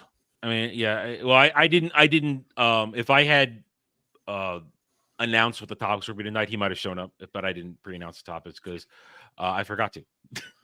Because I fell asleep a little bit before we got started. So no, I was sitting here. I'm in that mode right now where I'm listening to the same song over and over again. I'm in one of those modes. Particular song I'm enjoying it, so I'm just listening it over and over again. And I just put my head back and fell asleep. After about the 12th time, the Rubber Ducky song does put you to sleep. Hey, it has different meaning for everybody. Rubber Ducky, you're the one. You make bad times so much fun. All right, I came across this. I came across this right before we got started, and I know exactly what Samuel's reaction and Devil's reaction is going to be. This one's not for Dermy because I wasn't expecting Dermy, though we're happy to have Dermy here. You shamed me into coming on. Well, Devil shamed you. I didn't do anything. He yelled at me. Fuck you, Dermy. Anyway, so I saw this, and hang on, wait. Let me put one more thing on here. Hold on one second. Add this here. Make sure I have it all set up. I saw this little this tweet, and I want your reaction to this right here. So, prisoners of the future could serve out their sentence in minutes by accepting an implant that places artificial memories into their brains, so that time seems to pass much more slowly than in real life. Nope. You think it's like, yeah? Okay, Samuel, nope. Where do you go first with this? Where are you going? Oh, holy shit! This is a bad idea. Wait, where does your brain go first, Devil? You know where you are. Go. Star Trek. It wasn't like, yeah. That was my response to it. Poor Miles. Let's make Miles suffer. Yep. Oh no! All right, so now, all right, Samuel, you may go off on this now. Oh, this is a terrible fucking idea. So this is what happens when you take a technology that's solely for porn and video games and you apply it to real life. This is a bad fucking idea, right? So, did they not watch Total Recall? The cowards are killing you. Right.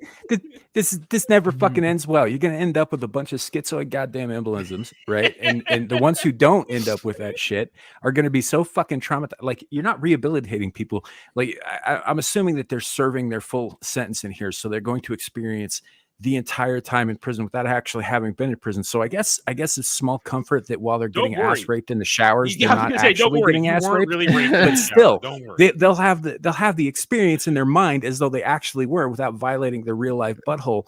But I don't see how that's a fucking benefit, right? No, there'll be advocates that will make sure that doesn't happen. So your prison sentence will be the absolute perfect prison sentence. It will literally be. But that's what I'm saying. It doesn't matter that it will be a sanitized version of prison, because that's what keeps me out of prison. I don't care if they're all like, all you can do is play fucking chess and write home all day and shit. Okay, where's the deterrent? You go in there, you're gonna be violated multiple times a day. Yes. Yeah, I'm gonna stay on the straight and narrow there. Right. I violate you multiple times a day. God damn it. Why the hell do I hang around? You're 100% right. What happens if in your virtual little prison there, you fuck off and you like smack a guard or some shit, and they throw your ass in solitary for fucking 20 months or whatever, right? You're experiencing being locked in a solitary room with no light, no human contact of any kind, locked in your own mind. How is this not dystopian fucking horror? I'll go back to it. All you got to do is go watch the Miles episode where they did that to him. It fucked him up. Yeah. And also for the same fact that in that particular situation, the Federation didn't even have a chance to try and put up any sort of proper defense. They just quickly put him in mental prison and made him think that at the end of it, he killed a man while in prison, his best prison friend. And then he had to live with something that never even happened. That's Samuel's and Devil's Points. Suddenly, you have to live with something you did in there that turned you into something worse than what you were maybe when you went in, and you have to live with it. This is, Sam, you used the best word. This is dystopian bullshit, and it ain't right. I mean, Devil's gonna have to live with the fact that he violated a bunch of people just to survive prison. Wait, it depends on it's gonna make Devil gay? Yeah. What? One, no. Gay for the stay, maybe. No. Two, it depends on which friend you choke. Like if I was stuck in a cell with Dermy and choked him, I would have no regrets about this. Ooh, daddy. And he's gonna go harder. You go, what? Yeah. So may I have another? I'm all like, So Ariel's asking a question in the chat that actually I think is an interesting. It's a good point. It's like, doesn't that make people they victimized feel better? It may, but my argument isn't so much about like I don't have a problem with prison as it results in incarceration for things done. What I have a problem with is basically you're violating someone's mind here. And while you may very well go through the same shit in real prison, right? This is just like seriously fucking dark shit. I mean, as far as I'm concerned, like if we're going to act like a civilized society, we should behave like one. And this is uncivilized. This is barbaric. Here's my problem with it: is people underestimate what you can get used to, right? There's a reason that if they tell you we're going to lock you up for the next 60 years of your life, or you can take the death penalty. The vast majority, the probably 97% of people, they will take the 60 years of incarceration because you can adjust to those things. It's the same thing with this. Yes, you're violating their minds, and yes, they will have this 60 years worth of trauma, but you heal from those 60 years of trauma. I'm all for the death penalty. So if you lose 60 years of your life and you get out of prison and you're an old, feeble man, like Biden, I'm okay with that because you deserve to lose all those good years of your life. You deserve to lose all of that. You do it this way, you're not losing shit. You get to come out and start your second day up right where you left off after you killed assuming it doesn't break you. Well, like I said, you can recover from a lot of stuff, a lot of trauma. Sure. And I'm sure, like I said, these advocates that you have for prisoners and stuff will find a way to, try to, after you get out of prison, you have to give them 2 years of free therapy. Otherwise, you're violating them or something. There'll be stupid ways that they'll try to get around this. And like I said, there won't be rape. There won't be rape in it. There won't be none of that. They will sanitize it down to you get up, you go eat your breakfast, you go back to your cell. That'll be the punishment, is they'll be bored. That's their punishment, is they're bored. There won't be, oh, well, guess what? Around day 5, you're going to be bent over, dude. No, it's not going to happen. They're not going to add that stuff in. It'll be considered heinous. I think it takes a drop soap episode. Yeah, they're not going to tell you that it's going to be day 5. It'll be a surprise. But it's always a surprise. Yeah, and Ariel, I misread your question. I agree with you there. But the thing that I'm having trouble with here is just like this. What they're doing is they're essentially locking you away, right? Which is fine, but I'd be willing to wager that this was more of a, okay, we're just going to make him feel like he was in prison for 20 years or whatever in 2 days, and that's what that is. But they're not taking into account what prison does to people. You're right, you can adapt to a lot of stuff. The problem is those adaptations don't often make you better or more rehabilitated or suited to reintegrate into society. They often make you worse. Yeah. You come out harder, colder. Usually you've done shit inside that you didn't do while you were on the outside. Like the guys who go in for fucking, unpaid parking tickets come out multiple fucking murderers because it was the only way to get by. And now imagine somebody who had a bunch of unpaid fucking parking tickets getting 2 fucking years in prison like this, and they come out with the mindset of somebody who had to kill to fucking survive, even though they've never actually done it. They went through those experiences, and 2 days later, you've created a worse criminal. I know, but I've literally had friends. The guy was real nice. I don't want to say his name. Went to prison, came out with big swastikas tattooed on because he joined up with the Aryan Brotherhood just to survive. Find somebody to get. You essentially have to join a faction. Yeah. And he never was like that. It was never even, he never even showed the hint of racism, went to prison, had to do it just to survive. I'm totally aware of that. The thing is like I said, they're going to give you a sanitized thing. The thing that drives people to be those worst people, their worst self after coming out of prison, is the violence that is in prison, is the threat of being hurt, is the threat of being raped, is the threat of the drugs being all around you, people losing their mind, crazy people just attacking you because of some perceived threat. These are all things that drive you to be a harder person and eventually a worse person. They will sanitize that out. They're not going to have threat of death. Like I said, the only thing they're going to give these people, I guarantee you, is the routine of eating, go to your cell, and sit there. Like I said, you'll probably communicate with people, but there'll never be a threat that would, drive you to be a worse person. So why? Because they'll say, once they get out, after they've paid their due to society, we want them to be a valuable member. So we can't have them suffer too much. And like I said, that's what prison's supposed to be, because that's what makes you not want to go. Yes, exactly. Yeah, and that brings up the other side of this, which I also kind of take issue with. Is like, so if it is sanitized like you're saying it's going to be, then you're essentially putting somebody on fucking vacation for a couple of years in their head. I mean, yeah, it's monotonous, boring vacation, but it's still vacation nonetheless. They didn't learn a goddamn thing. Club Fed. Yep. What if this is all nightmarish awfulness, but what if they tell everybody, we're giving them the sanitized reality, and reality they're showing them like some of the most heinous, horrible shit, and they're like lobotomizing them without people really knowing they're lobotomizing them. Like Dermy's Weekend? Yeah, like a weekend away with me. Well, things that make you go, like, couldn't you make them like figure out like some of the most heinous things we could do to one another, force them to live through that over and over again, not be able to walk away, and then basically like traumatize them, give him a lobotomy, and then say, here you go, no, he's your janitor.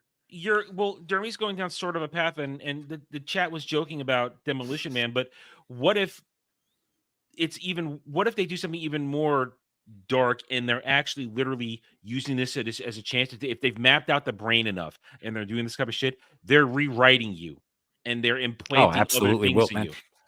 This is why the government cannot be allowed to have access to technology like this, because they won't limit it to prison use. Yeah. They won't. They will use it for every possible application, including kidnapping people off the fucking street and turning them into assassins. Manchurian Candidate. I want this technology right now, just for me personally. I have a bunch. Like of I said, it's for porn. Oh no, I'm not gonna use it for porn. Trust me, Adam. Don't ignore the horde of people coming to your way. I swear to God, one of these days, I'm going to hurt you so badly one day. It's gonna happen. Yeah. How? No, I'll have my army of drones. The porn device for my pleasure, for my own pleasure. You guys are thinking they'll do this later in life. Are you kidding? They're going to do this to children. They're going to be like, this is the best way to go through school. We'll teach you years worth of schooling in literally 1 week. And they'll hook your child up to it. But it's not just going to teach them reading, writing, and arithmetics. It's going to implant the same shit they're trying to implant in your kid's head right now. Loyalty to the state, loyalty to the state, not to disagree, complacency, all the stuff that they want us to have. Turn in your parents if they did say something out of line. Yeah. Yep, exactly. And they'll implant it right into your kid's head. There's a difference between learning in school and you getting a chance to tell your kid, don't listen to Mrs. Jackson. She's a dumb bitch. They're not going to give you that option. They're going to put it in there so damn deep your kid can't ever disagree with the programming. What did Mrs. Jackson ever do to you? We don't talk about that.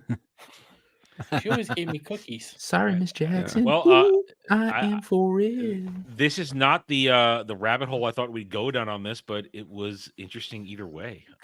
Yeah, he wanted Star Trek, and we touched it, and then woo. No, we're gonna go down the crazy. Yeah, Adam, I've been on this whole anti-transhumanism kick on my own shows for the last month straight. So if that's the first place my fucking head went. Yeah, I'm like, we'll talk a little Star Trek. We'll have some fun. No, let's go down some really dark shit. With Sam here, hell no. Like the second you showed this, I knew I was all, oh, I know where this is going. Adam, that's why I was like, I'll say Star Trek. I'll say Star Trek because I knew that wasn't where Sam was going. You know what?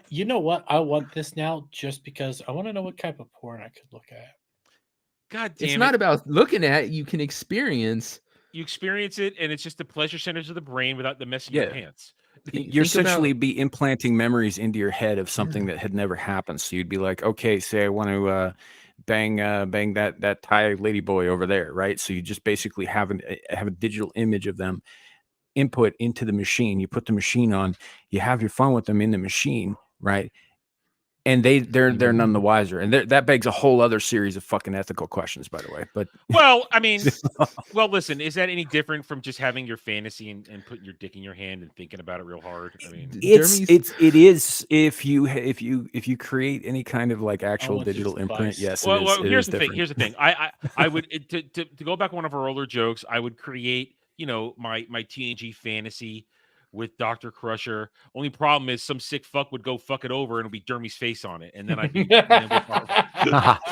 oh god. To be fair, I'd make an exception for that. That's hilarious. But you just want to see me suffer. Could you feel more bad for whatever dude runs the little brain implant porn thing when he has to talk to Dermy? He's also, what do you want to turn? Dermy wants Club Med with a bunch of girly boys, and a tiny chair. What I want is not YouTube safe. All I can guarantee you is, Adam, you are there and you aren't liking it. Ew. Am I involved, or are you just making me watch it? Did you guys watch the? You're involved in a certain way. Again, it's not YouTube safe. God. Oh, don't worry. I'm getting pleasure watching something happen to you. Oh my god. Oh, this is so wrong. Yeah. See, that's what I'm saying. Did you guys watch the Orville? Because there's a character in this who gets addicted to like holodeck porn, and when they find him, he's like just lounging around this paradise spot with a bunch of other dudes. We're all naked and getting it on. Yeah, I saw. You guys keep taking it to the porn route. I'm taking this to a much different route that is more pleasing to me. Yeah, Dermy wants these snuff films. Dermy wants still porn. It's evil porn, but it's porn nonetheless. He's still alive, just not in my head. Oh, God. I could play snuff films are God. illegal, right? Or it's just data. Nobody actually died. This thing is wrong, though. Total Recall. The new lot of Total this Recall is discussion is- disgusting. If I could have one of these, the amount of horrible things I would do in this world is. You know what? That's why we don't need it. That's 100% we don't need it. Derby does not need to get his hands on one. Just answered the question right there. Everyone's all like, it's ethically wrong. It's ethically wrong. They're all like, look what Dermy will do with it. Everyone's all like, okay, let's step back from this, guys. We got to rethink where we're heading with this technology. Do this. He's getting too much pleasure out of this. All right, he's getting way too much pleasure. Yeah, all I gotta do, I could start answering my if I was God for a day, I would, move this here, and just watch it all play out. That's not even. Oh, trust me, some of my things that I move here are here. Watch it all play out. Again, we're YouTube safe right now. We are we? Yeah, well, I mean, we're YouTube safer than what I'm thinking in my head. Yeah. I mean, I could always imagine what would happen if I could time travel a little bit and I send Adam back to, Germany during a certain period of time. I wonder what would happen. You miscalculate and you send him back to the Weimar Republic and he gets sold on the street in a dress. see, I miscalculated a little bit, and it's like, you know what? I'll still take it. It's funny. Why am I being tortured like this? What did I do to deserve this? I haven't done anything wrong. You shame me for wanting to be a VTuber. All right, fine. I don't regret that at all. All right, I got one more thing. We talked about this last week too, and it's actually appropriate, Jeremy, that you're here for this. It's actually appropriate you're here for this. Last week we talked about the fact that a bunch of people were whining that Shadows of the Erd Tree, Elden Ring DLC, was too hard. It's too hard. I've been playing it. Oh, you got it. So you're liking it. Yeah, I had to wait a week after it dropped because pay periods. But yeah, I've been playing it through the weekend, man. I like it. It's fun. I'm not. There are some mechanics to make it challenging for people who have done like new game like +6 or whatever. Yeah. In it that you have to figure out what those mechanics are to survive. But so you can't just bulldoze your way through it. Yeah, I've already beaten 2 fucking bosses, and I gotta say they were epic fucking fights. It was really enjoyable, but it's not going to be easy. But it's not this juggernaut of destruction they keep telling you it is. Yeah. The level mechanics are different, right? Sort of. So when you're in the realm of shadow, you get these 2 new items on there, Scatter-Tree fragments, and then I forget what the other one's called. And basically, you collect those, and then your campsite, or your grave site, you can consume those like you would like the golden seeds that help you upgrade your healing flasks and shit. So you consume those, and what it does is it allows you to increase your ability to both deal and mitigate damage in the realm of shadow, but it doesn't have any effect in the rest of the thing. So you're the same as you were when you go back out into the lands between. And then the second one allows your horse and your summons to better mitigate and deal damage. And so you want to jack those up as much as possible, which means explore, because you got to find the things to do it with. And I actually think it's a really cool mechanic. It incentivizes you to explore more, because if you want to, progress further in the story, you got to kind of buff up a little bit. But it's only a slightly different system, but it works pretty well, I think.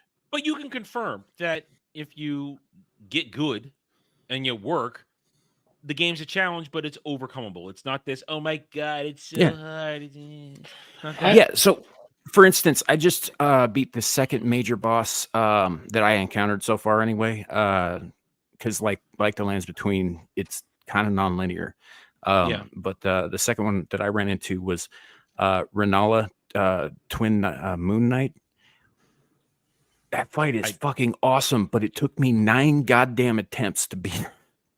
And it was worth every attempt, I bet. Well, I had to like everything else. You have to fucking learn the patterns. You have to learn the attacks. You have to learn what works here and what doesn't work there. You maybe want to tweak what you take into the fight with you, kind of shit. You know, which is pretty standard for the rest of the fucking game too. So I don't understand what they're bitching about. Well, go ahead, Devil. Make your point. Go ahead. I was gonna say, it seems like it's a lot like the original game. That was the thing with the original game, is everyone was just saying, well, instead of going through the story linear, straightforward, buff yourself up. Just go around, explore, fight everything, get yourself to such a high level that you're taking off massive amounts. I had to do that. Life things. I mean, the giant dude on the little horse. I forget what his name is. The first one. Starscourge Radon. Radon. Yeah. When I first found my way to him, I couldn't do it. Rocked, didn't you? And I was decent level. It wasn't bad, but I got all the way there, and I was like, well, I can't do this, so I left. Well, I did other shit. I came back 20 levels stronger, wiped the floor with him. Sure. There are also specific mechanics to that fight that you have to learn. Yeah. You know, and early on, I would use the NPCs as much as I could during that. And I also did I tried like a run and gun tactic on my mount where I'd run in, strafe him, and get away. You know, I did all kinds of shit to try and win that fight. And so I think the thing that people are bitching about most about Shadow of the Erdtree is the fact that there is a mechanic to strengthen your summons. And by your summons, I'm not talking about your spirit ashes. This doesn't, as far as I know, have any effect on them. It does have an effect on your on Torrent, because honestly, the first time you run into anything that's even slightly tougher than you are and you haven't upgraded any of that shit, the first hit Torrent takes, he dies. But you upgrade that stuff and all that. But the summons they're talking about specifically are the new NPCs who are part of the Shadow of the Erdtree storyline, who, like you can summon outside of the boss fights, like you could with NPCs from the Lands Between. And these are, the problem is that you're getting games journalists who are like, oh my God, it's so hard. I need an easy mode just for me. I just want to see the story. And I was like, it's not that kind of game, dumbass. And then the hardcore dudes who are pissed that you can't just bulldoze your way through it by yourself. It actively encourages you to use the summons because it's part of the fucking story. I use summons. But they're like, well, I don't want to use the summons. I shouldn't have to use the summons. I was like, you don't have to, but you're going to have to work harder. Yeah. I use summons. I never summoned on for outside help for the multiplayer aspects. Well, I wasn't even connected. Yeah. Sure, but there's in-game summons you can use. Yeah, and that's what that second stat that increases their abilities. Yeah, I use them for tanks, so I can do DPS damage. They take the hit, and I try. And sometimes, like when you're going up against Margit for the first time, you want to get that sorcerer dude to help take him down. Yeah, he actually helps you. There's certain summons that are necessary to move forward. Yeah, so we got all this. Go ahead, no finish point. Well, there's even some summons in the base game that you can't get unless you progress far enough in those NPC storylines. Like they're not there to help you when they should be, because you haven't talked to them or whatever. So it incentivizes you to explore and to go through all the storylines and shit like that, which I think is a cool mechanic, because it allows you to see the world that they crafted for you to play in. So I don't know what people are bitching about, I guess. Long story short. Well, so we bring this up. So I didn't know you had it, Samuel. That's great. You gave us an on the ground report of what's going on. And Dermy, you're replaying the whole thing from the beginning, so you're really into this right now. And we joke about dodge better or get better, but you're working right through it. You've beaten it before, so it's nothing new to you. Yeah, it's been a long. I beat it 2 years ago. Some things I forget. That's why I'm gonna have to look up a guide here or there just to remember how do I do certain small things like get this item here or get that there. But there was the famous dude who was basically, I would say, arguably the best player of the game. Let me solo her. Yeah. Well, he has renamed himself Let Me Solo Him for the new game, where he has changed his appearance, and it's all about going after Mesmer the Impaler. And he is excited, and people are doing it. And let's just watch him. I mean, I'm doing with volume off because I'm on Firefox. We don't need to hear, but we can watch him. Here it is. Basically, hang on. There we go. Let's go to Jesus Christ. Oh, the fights are gorgeous, by the way. Yeah, so they're beautiful. So somebody's hired him to do it. Now, that's the shtick. That's fine. He's going to go in here, and this is a dude. And apparently today he just announced he beat the DLC today, or maybe yesterday. and he said it had him shaking by the end of it. It was so rough. Now, everybody who knows this guy, this is somebody, he has the dodge mechanic down so perfectly. And this dude will like just walk through the waterfowl dance. It's fucking incredible. Yeah, look, I mean, this is I when I saw this and I thought, oh, we have to talk about this because they complain about it. It's too hard. No, this is what hard work and practice gets you. Knowing just these movement. I mean, this is not the first time he's walked in and fought this guy. He probably fought this guy a bunch of times and literally, as Samuel said, memorized the patterns. He knows exactly when the downswing is going to happen, which he has to start his roll. And he's minimal gear. This dude's wearing nothing. He is a complete dodge tank. He takes one hit and he's done because he has no defense. This is someone who has practiced his craft. It's not too hard. Get good. Learn the fight. To be fair, let me solo her or him, since he's changing pronouns or whatever. He's a player in a class by himself. There is nobody this like is gamer him. autism right here. This is gamer autism. There's very few people like him, is what it boils down to. Like, and now watch this shit gets crazy right here. What the fuck? I mean, So one of the things I like about the new DLC is that the fights are structured a lot more like the fights from Bloodborne, where it's constant aggression from the bosses. There are no lulls between attacks. It's just, you know what, you'd better get fucking good now or you're dead. Because if you dodge this attack or that one or that one or that one, you're not dodging the next 6. It's really that just intense. Shows you how good he hasn't taken one hit here. Yeah. He is and Mesmer is considered so right now anyway. They're saying that Mesmer's going to be harder than Millennia. Yeah, I mean, I beat Millennia within an hour when I faced her. Then again, I was really well leveled and I was using all my cheese tactics. Do it twice. But it was hard for me. But I was also strength based and heavy. Yeah, I was agility based with my katanas, and I used the mimic. I mean, I used basic stuff. I didn't use any crazy strategies, but still, it maybe it took me an hour. The receipts are there. You can go watch the stream. It's still up. But I respect this dude because he has just worked hard and shows you he wins. There you go. Didn't take a single hit. And now respect. He's going to get the respect, and there'll be a little exchange, little bows, little praise, and you know what? Bravo, dude. Bravo. This is a gamer. Yes, and it's fun. You'll notice he's also doing enough DPS because he's the guest in this, right? He's been summoned to help this other dude out. Yep. He's doing so much DPS, he's essentially tanking the boss and keeping him off of the person who summoned him. Yeah, yeah. Because and that person doesn't do anything. That they just stand there. They just have to survive the splash damage when it happens. Just survive. Dude's incredible. Yeah. I can't wait till one day I have the money to pay other people to beat my games for me. Jesus Christ. Was he playing on this fucking keyboard and mouse? Jesus fuck. He's keyboard and mousing this? Yeah, he is. That's even more fucking impressive. I didn't know he was board and mousing this shit. Wow. That's even more impressive, dude. But I just thought it would be nice to circle back to this topic and say that people complaining, even not the games journals, the tourist gamers to this shit. Oh, it's too hard. No, just get better, practice, work at it, understand the mechanics. I got some. What and for those people out there who say using like the spirit ashes and all that shit is cheating. No, it's fucking not. It's part of the game mechanic. Yeah, it's in the game. If you want to do it without using the spirit ashes, more power to you. But for people out there who are using them, there's no shame in that shit, and that doesn't always fucking work out in your favor either. Yeah, I mean, Samuel, we talked about that last week. I said, "What about that giant super spell that will ace a boss in 2 seconds?" And you said, "Yeah, but you got to go find it and earn it.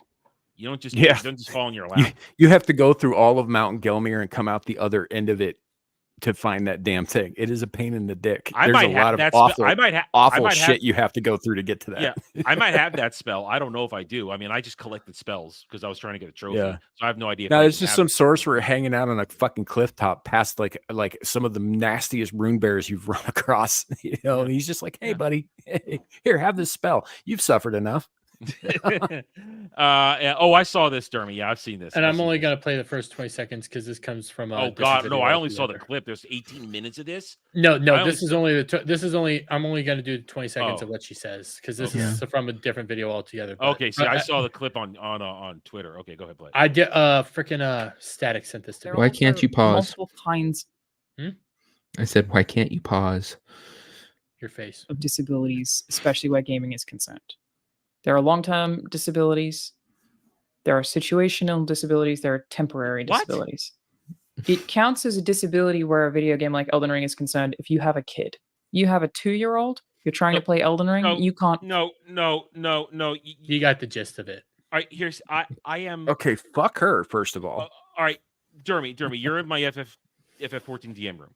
So a couple of last month, I brought a new member. She's a good friend of mine. Her handle is Yasreen. I've been playing MMOs with her for over a decade. And I first met her and her entire family, her husband and her husband's parents. We all played together in the guild we were in, the Star Wars. When I met her, she was pregnant with her first kid. And she gave birth while we're all playing. And what, during the game? Shut up. Yeah, she's seen there pushing it. She's that's hardcore, man. You know what I mean. It's crowning. She became a mom while she was playing these games with us, and she's while she was a new mom, she still found time to play when her kid was not needing her attention. Mm-hmm. And now it's been several years. The kid's older. He's not a tiny child anymore. She still finds time to play on her off hours when she doesn't go to her job. I mean, sure, that is bullshit. If you play these games, you do your job as a parent first, and then when you have your downtime and you choose however you're going to choose to spend your downtime, you do it however you want, and you've blocked it off, especially if you have a full life going on. Like what that bitch said is indicative of a mindset of a lot of younger people too, is they see having kids as some kind of punishment or setback or some shit like that instead of what it is, which is a great joy and a lot of pain. But it's a good thing, and they're looking at it the wrong direction, right? Having kids is not a disability to playing Elden Ring. Playing Elden Ring is taking time away from being with your kids, and you know. If it wasn't for my shoddy internet, I would have been playing Elden Ring probably all day Friday before Ballbusters and Halo. I would love to be playing Elden Ring right now. Hey, and I want to be playing other stuff. I'd like playing Final Fantasy 14 right now, but my Band-Aid is barely working, and I can't play it and be on here at the same time. So, but also, like, we have prior commitments beforehand. We have things that take priority. Kids take more priority than Elden Ring. They're not a disability. They're a beauty to this world. You have to service them is the wrong word, but you have to take care of them first. Then you get your free time for maybe an hour or two. Okay, that's the reality of things. A week, sometimes maybe an hour or two a week. Mm-hmm. Yeah, maybe you get 30 minutes at night when you're dog tired. Everything is a priority. Whenever you take anything on, right? You just have to. Where's your priority at? Yes, your kids should take priority over games, but there's a benefit to that. It's not a hindrance. You get you bring life into this world. That's something amazing. And you help shape it. It's kind of amazing. Yeah. I saw a meme. Oh, sorry. Oh, no, go ahead. Finish your thought. Sorry.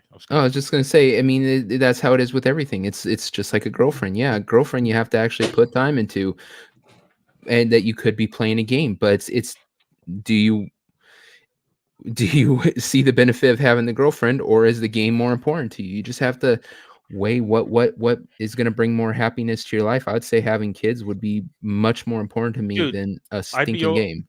I'd be over the moon right now if I had a wife and kids right now, because then I've achieved something that I've wanted all my life, and playing a game and I want to raise those kids properly so I can show them how good the game is, and then they'll want to play it. See, that's what I'm talking about, man. Like, my dad was a gamer, right? He was among the very first. I'm a gamer. My sister's a gamer. Our kids are gamers. Their kids will likely one day be gamers. I mean, it's a generational thing. I play games with my kids, right? Mhm. You know, it doesn't have to be either or, but you can't prioritize games over your kids. And this bitch needs to be slapped upside the head. Yeah, and Ariel's volunteered to do it for us. So I mean, we have an enforcer. I mean, she says send Gal. I mean, she says Gal probably also do it, and Gal would do it. I mean, she would.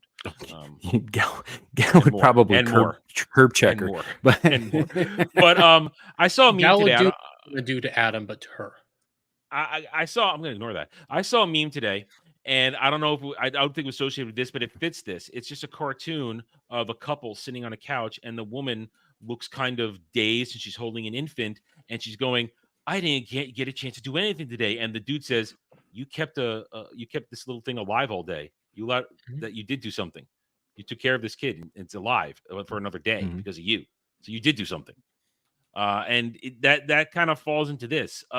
Your job, if you're a parent, is to take care of the kid.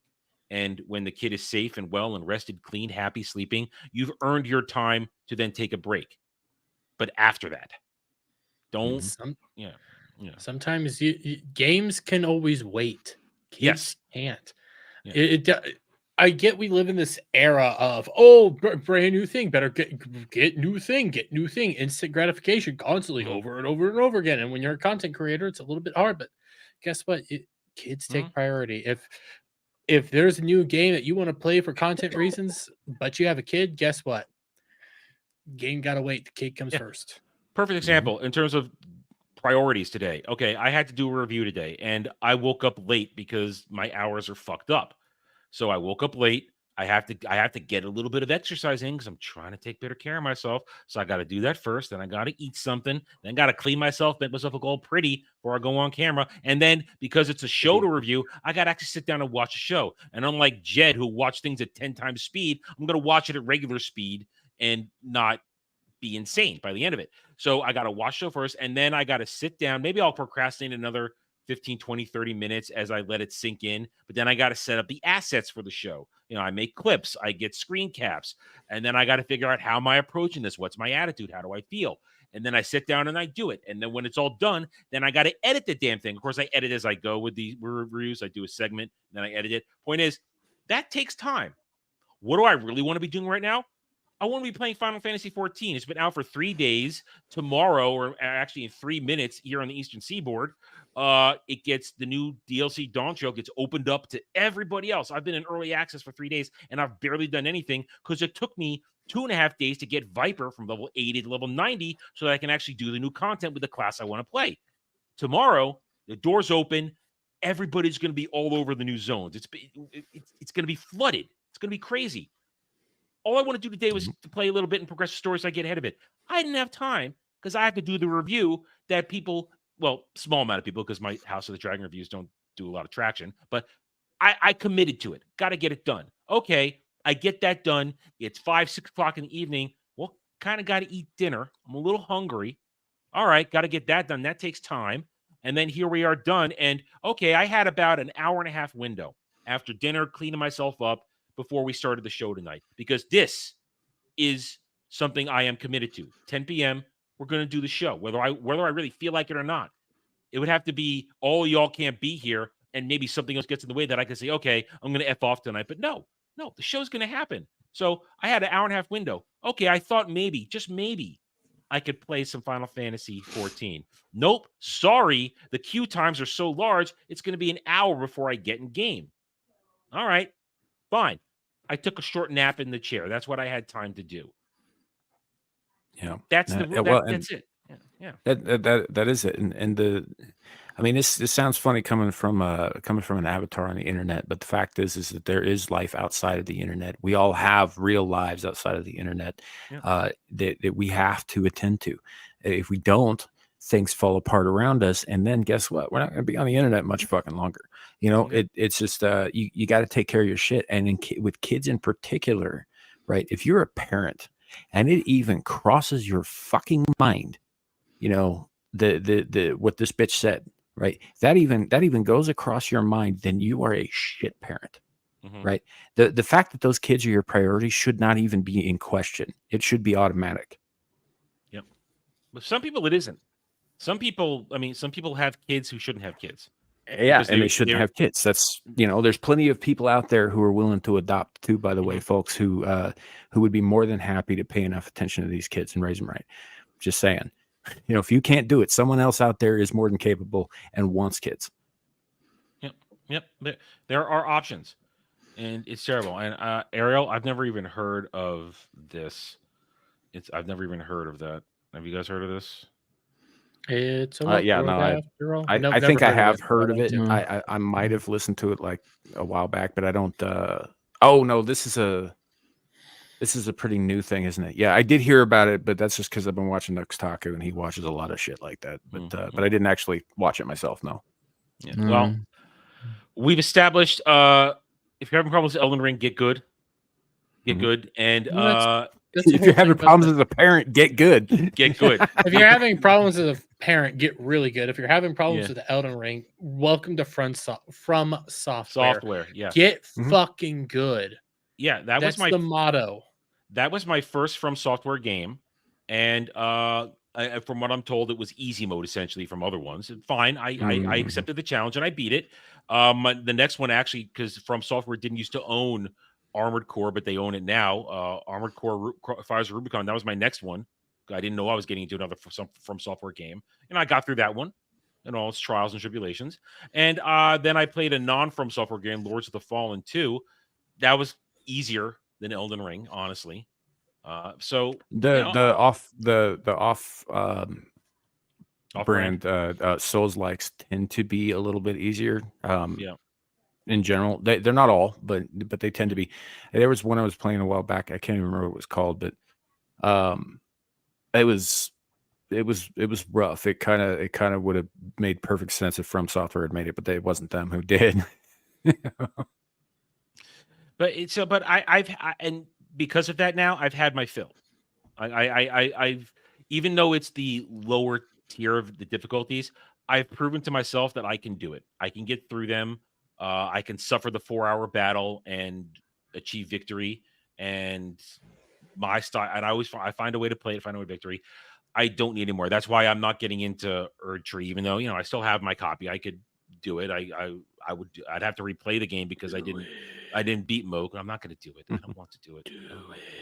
No. Listen.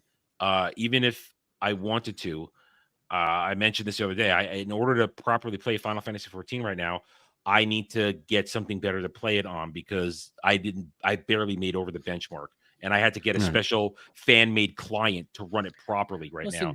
So I'm getting a Mac Mini, but I can afford it because I can make payments on it because I have a card. So I can't. I mean, don't you want to join me in my rants and raves on Saturday? Oh wait, no, I was yelling at Twitter the whole time. And yelling at us for not letting you watch your VTuber. I went away to watch my VTuber. You muted us all to go watch your VTuber. I know. I was watching. First, you sodomy and shit, and then I was all like, "God damn! I did not come home for this." Yeah. Well, no, because I the way I like to play is I like to go around and get them from behind, so I just yell sodomy. Oh yeah, I like that even less than when Devil did it. Yeah, but right now, and then he showed the video of it. Yeah, but for $50 a month, I can because of the generosity of both YouTube and people, I can afford $50 a month to make the payment on this new little device. And there's also secondary purpose. When my mom's laptop finally dies, she'll have a computer ready to go, so I can get her the thing. So it's not just a self-serving thing. It will become my mom's computer when I can finally upgrade and not need it anymore. So it serves a purpose. You're just doing what we just spent the fucking 15 minutes talking about. You're formulating you're putting your priorities, the things that are necessary to do in life, over a fucking video game. Yeah. Although I'm doing it to play a video game. Yes and no. I was trying to be generous here, man. I know. But there is a secondary purpose because the laptop's old. It may die at any minute. And it's like me. I had to get a printer. It doesn't. I don't like having a printer. I hate printers. I usually having ship a it off printer. somewhere. I usually ship stuff off somewhere else to get it printed off. But I needed a printer to print off documents for taxes that I still need to file. My for retarded extensions. printer back there, I bought it like 4 or 5 years ago. It was supposed to be this multiple thing: faxing, scanning, printing. None of the other shit works anymore. And the printer, that's it. That's all that works. And All I got was a decent printer. I had to use it with the YouTube money because it's like this is something I actually have to get, and I have to connect it to the business and stuff. This is something that is a requirement. It is not a. It's not a want. It's a need. But then, besides that, I have to go to work every single day. Yeah. Well, Ariel, the Bullet Ballet for $5. Lol, $5 to watch that. It's a woke world before you close the stream. Well, Ariel, you super chatted it, therefore it has to happen. Because see, this is why I'm glad my channel's not monetized. So that's how it works. We give the fans if so is it on YouTube? Hey, listen, he watches shows for money. I drink. Okay, we balances it out. Your sugar I don't daddies get paid pay you, doing this shit. Your sugar daddies pay you more to drink than for me than I watch my show. They want to kill me. Yeah, I'm convinced so Alec Baldwin's finger was trying to kill me. It's no, Alec Baldwin's finger is absolutely trying to kill you, dude. I'm not gonna pay money to try to kill you. I'm just gonna wait for my opportunity. Well, more along the lines, you'll hire Gal to do it. Nah, she loves me too much. It's gonna be Gal. It's gonna be Gal. Okay, all right. So I think I've got it. Let me copy the link. I got to put it over on the Chrome because that way we have the audio. And here we go. Wait, what? Oh, God damn it. Please copy and paste correctly. Thank you. All right, hang on. Here we go. Okay, all right. Let's full screen it. And we shall share. It's a woke world after all. 2 minutes, 15 seconds. Because Ariel paid for it. Let's do it. Ladies. Am I going to get a claim for this? Probably. Oh, well. Let's see what the channel is real quick. Let's see what the channel is. Give them credit. Politizoid is hosting this. So if you like this, I guess go check out Politizoid's channel. And now we will watch this. Okay, here we go. Ladies and gentlemen, boys and girls, welcome to It's a Woke World. Timelessness is wait. What did that say? Timeliness is next to whitiness. Is that what that said? The wokest cruise. Cleanliness is next to. Yeah, I don't know. Timeliness is next to whitiness. Yeah.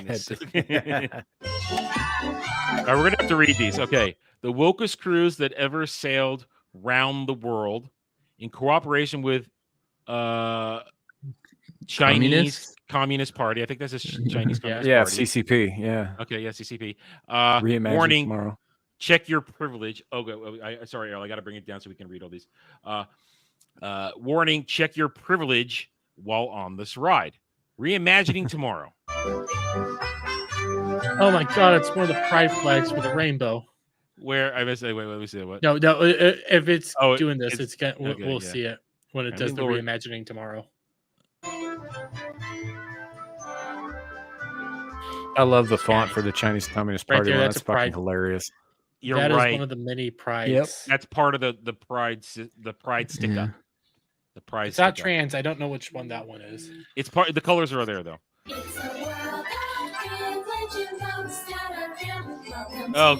Oh God! All whites are racist.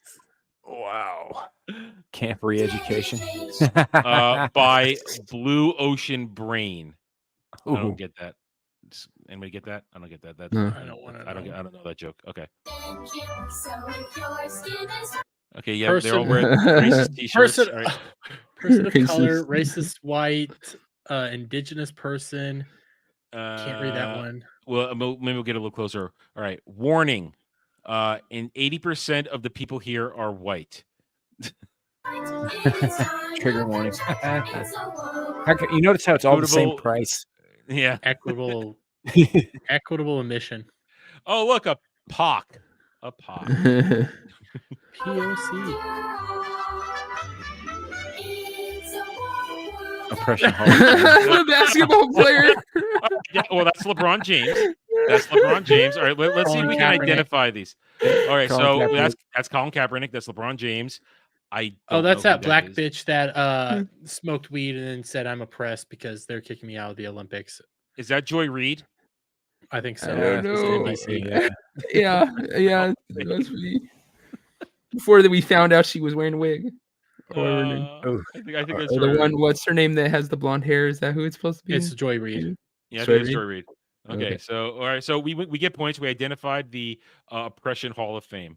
rolling around LeBron James. Fuck LeBron James. Did you guys hear that his kid got chosen basically at the bottom of the draft last week, and he had to, and the Lakers were the only ones that would take him? Yeah, he's on the same team as his dad because nobody else wants either one of them. Yep. Uh-oh, that looks like an Oval Office. Oh,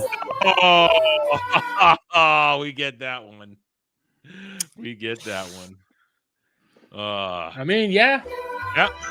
He's only half oppressed. Yeah. Right. Wait, you know what? I gotta get Dre to make me a clip that's his half breed. I need that now when he's not here. You know what? Get him to clip that Cher song, half breed.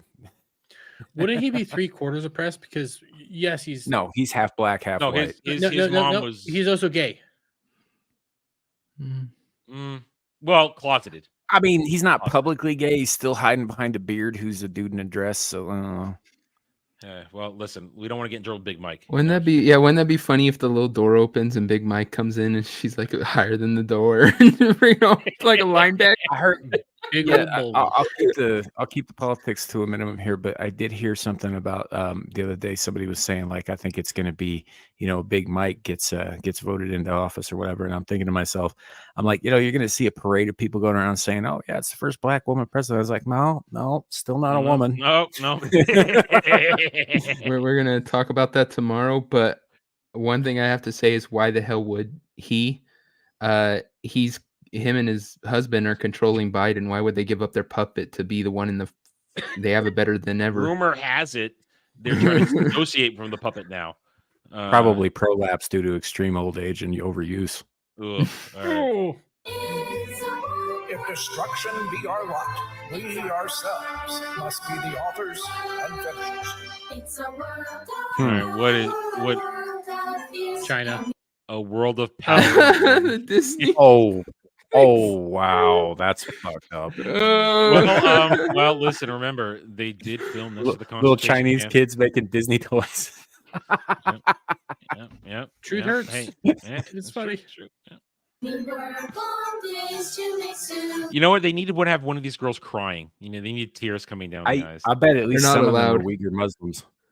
Oh, you're probably very right. You're probably very right because that's who's in the concentration camp. What are they? I'm trying to listen to the song. Okay, let's go back a little bit. I'll go back a little bit. Yeah. Authors and finishers. It's a world of fears.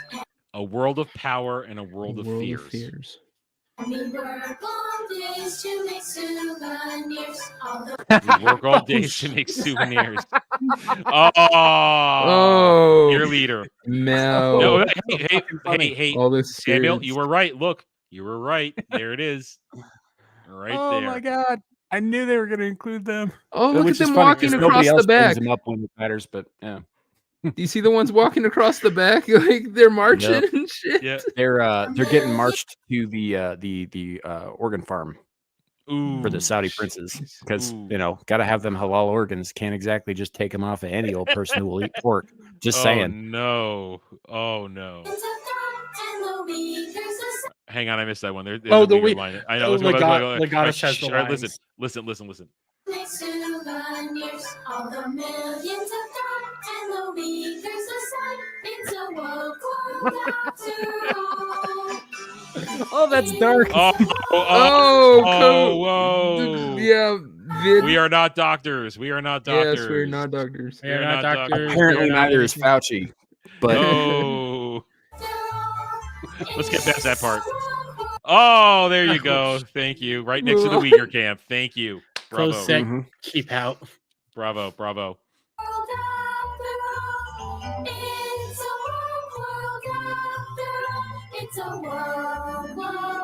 Canada. Billy Biden. Oh, that's the guy that got in trouble for. Yeah. Okay, Yep. so let's see. All right, so welcome home, Princess Patrice. Snow White's on the cat. Let's go back. Oh, look at that. There you go. I wonder if they're gonna bring up what's his name, the Ukrainian Nazi. All right, hey, let's go back here. Let's get the words on this one because we were talking over it. There is a land where you once lived free as a capitalist pig of the bourgeoisie. There is a land where you once lived free as a capitalist pig of the bourgeoisie. And here we go. Here we go. Thanks. That's a surprisingly good rhyme. Yes, it's really good. Where's real? I like coming from the tunnel. He's hopping over. Biden, please let us in. Yeah. Digging a hole. Oh wait. I think I heard that. Let's listen to that part again now.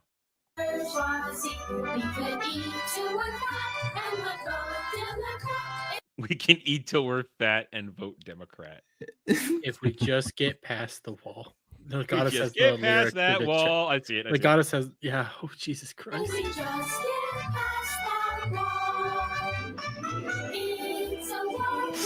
Oh, the whole city burning.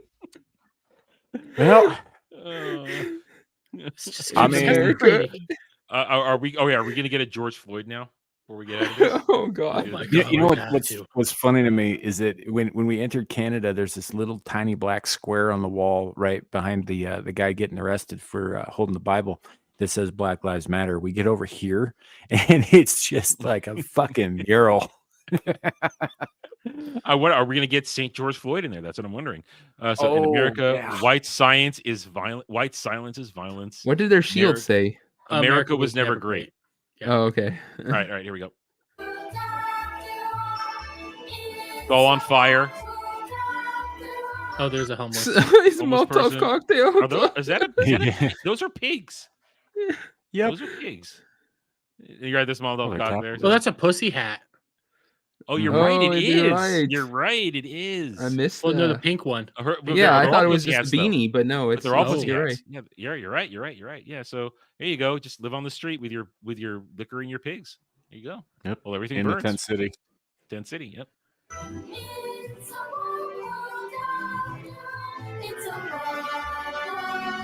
All right. So smash the state.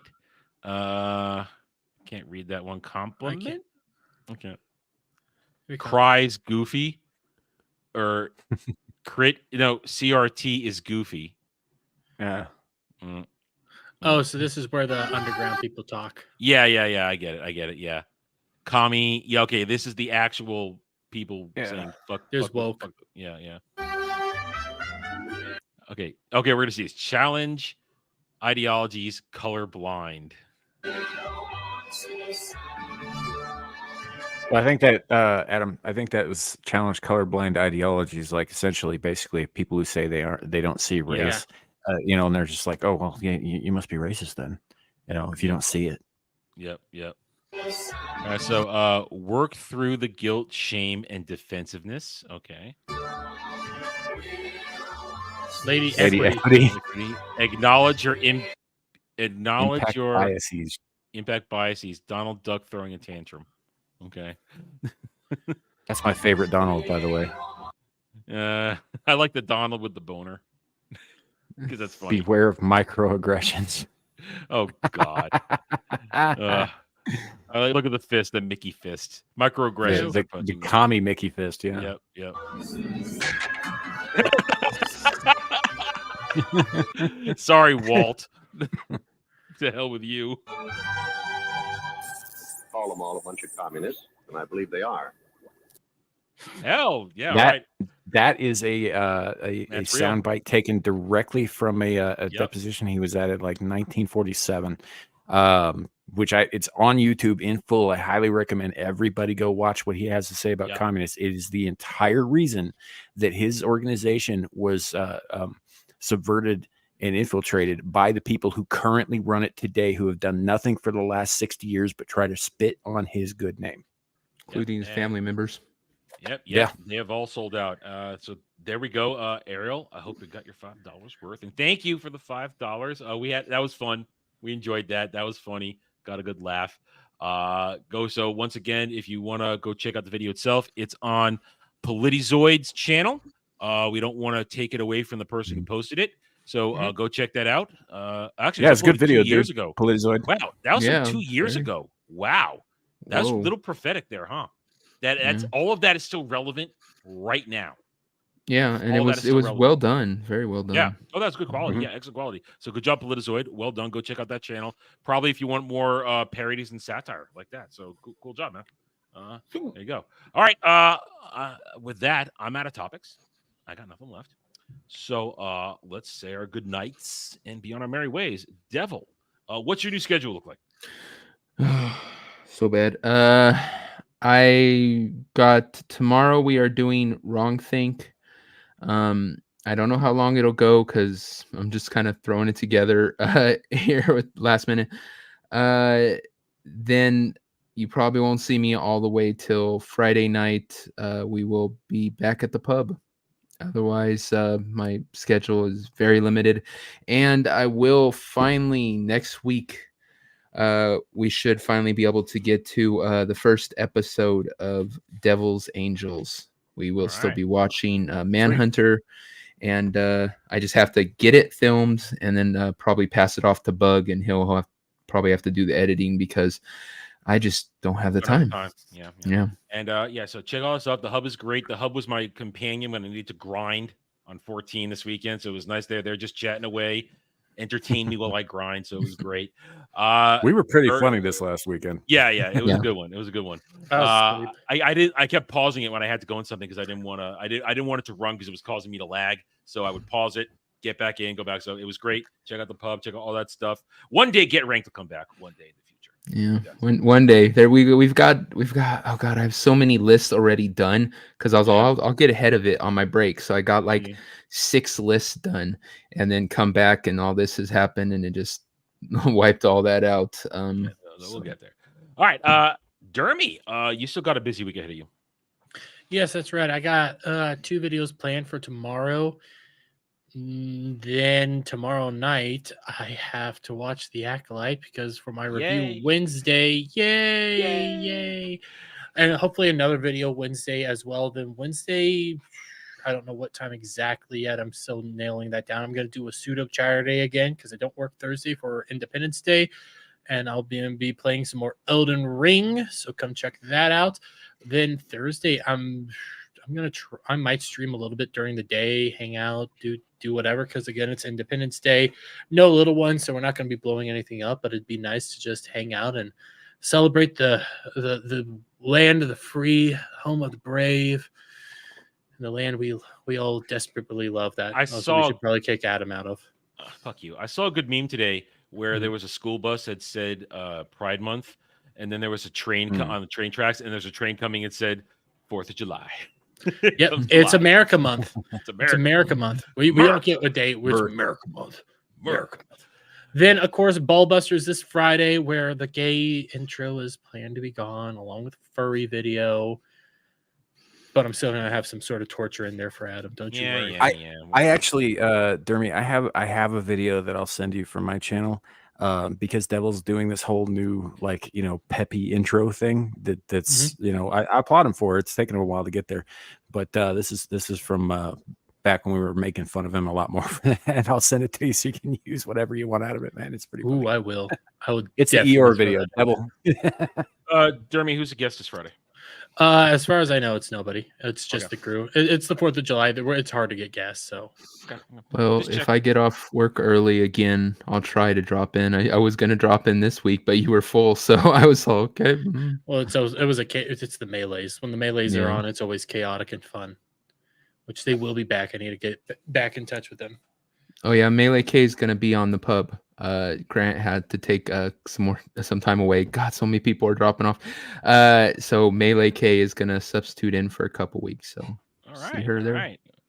All right. Samuel, what you got coming up? Well, usual shit. We had to take a break from Screaming Into the Void this weekend. Larry was going to host it on his own because I had family obligations that I had planned on for a while, so I wasn't going to be there.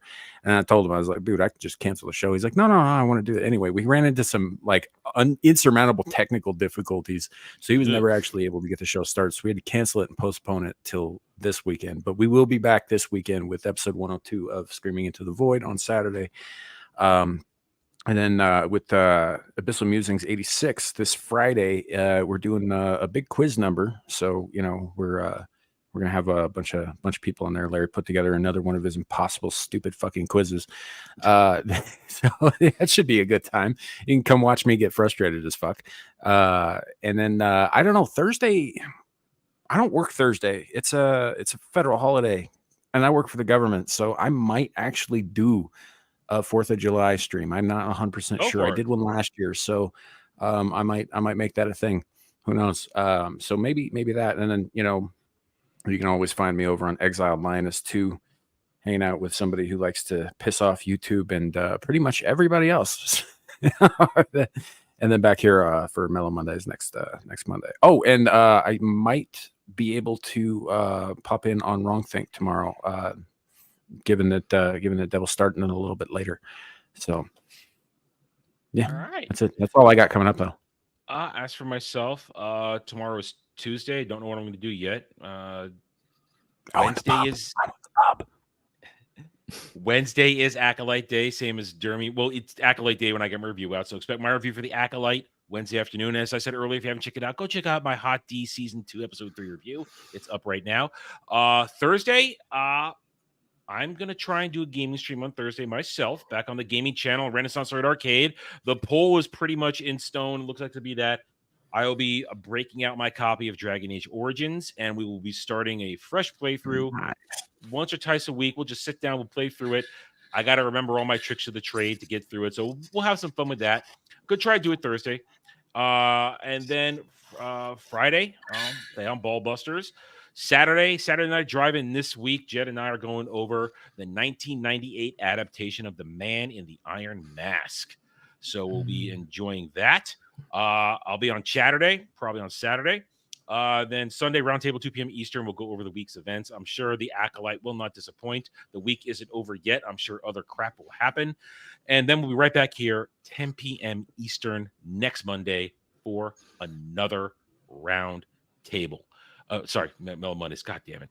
Time to end it. And as I said, I'll be playing Final Fantasy 14 a lot because the new expansion's out. If you're interested in joining myself, get in touch with me. You can get in touch with Dermy. He's taking a short break to play Elden Ring, but he'll be back soon. Get in touch with us. We have a lot of room to hang out with us. Come play. It's just chill. It's fun. There's no pressure. Just having a good time. Like I said, I will be getting a nice new tiny little computer to actually run it properly. And so I will be at full power on that. So it's a lot of fun. Dawn Trail is fantastic so far. The Viper class is kick-ass. And I can't wait to get back to it. I'll probably play a little bit more tonight before I crash. And either way, thanks to Devil, Dermy, and Samuel for joining me this evening. If you guys had a good time, hit that like button. I'll make sure all the appropriate links are in the description below. And we will see you guys next time. Until then, take it easy, everybody. Have a good night or day. Bye. Ever you may. Bye.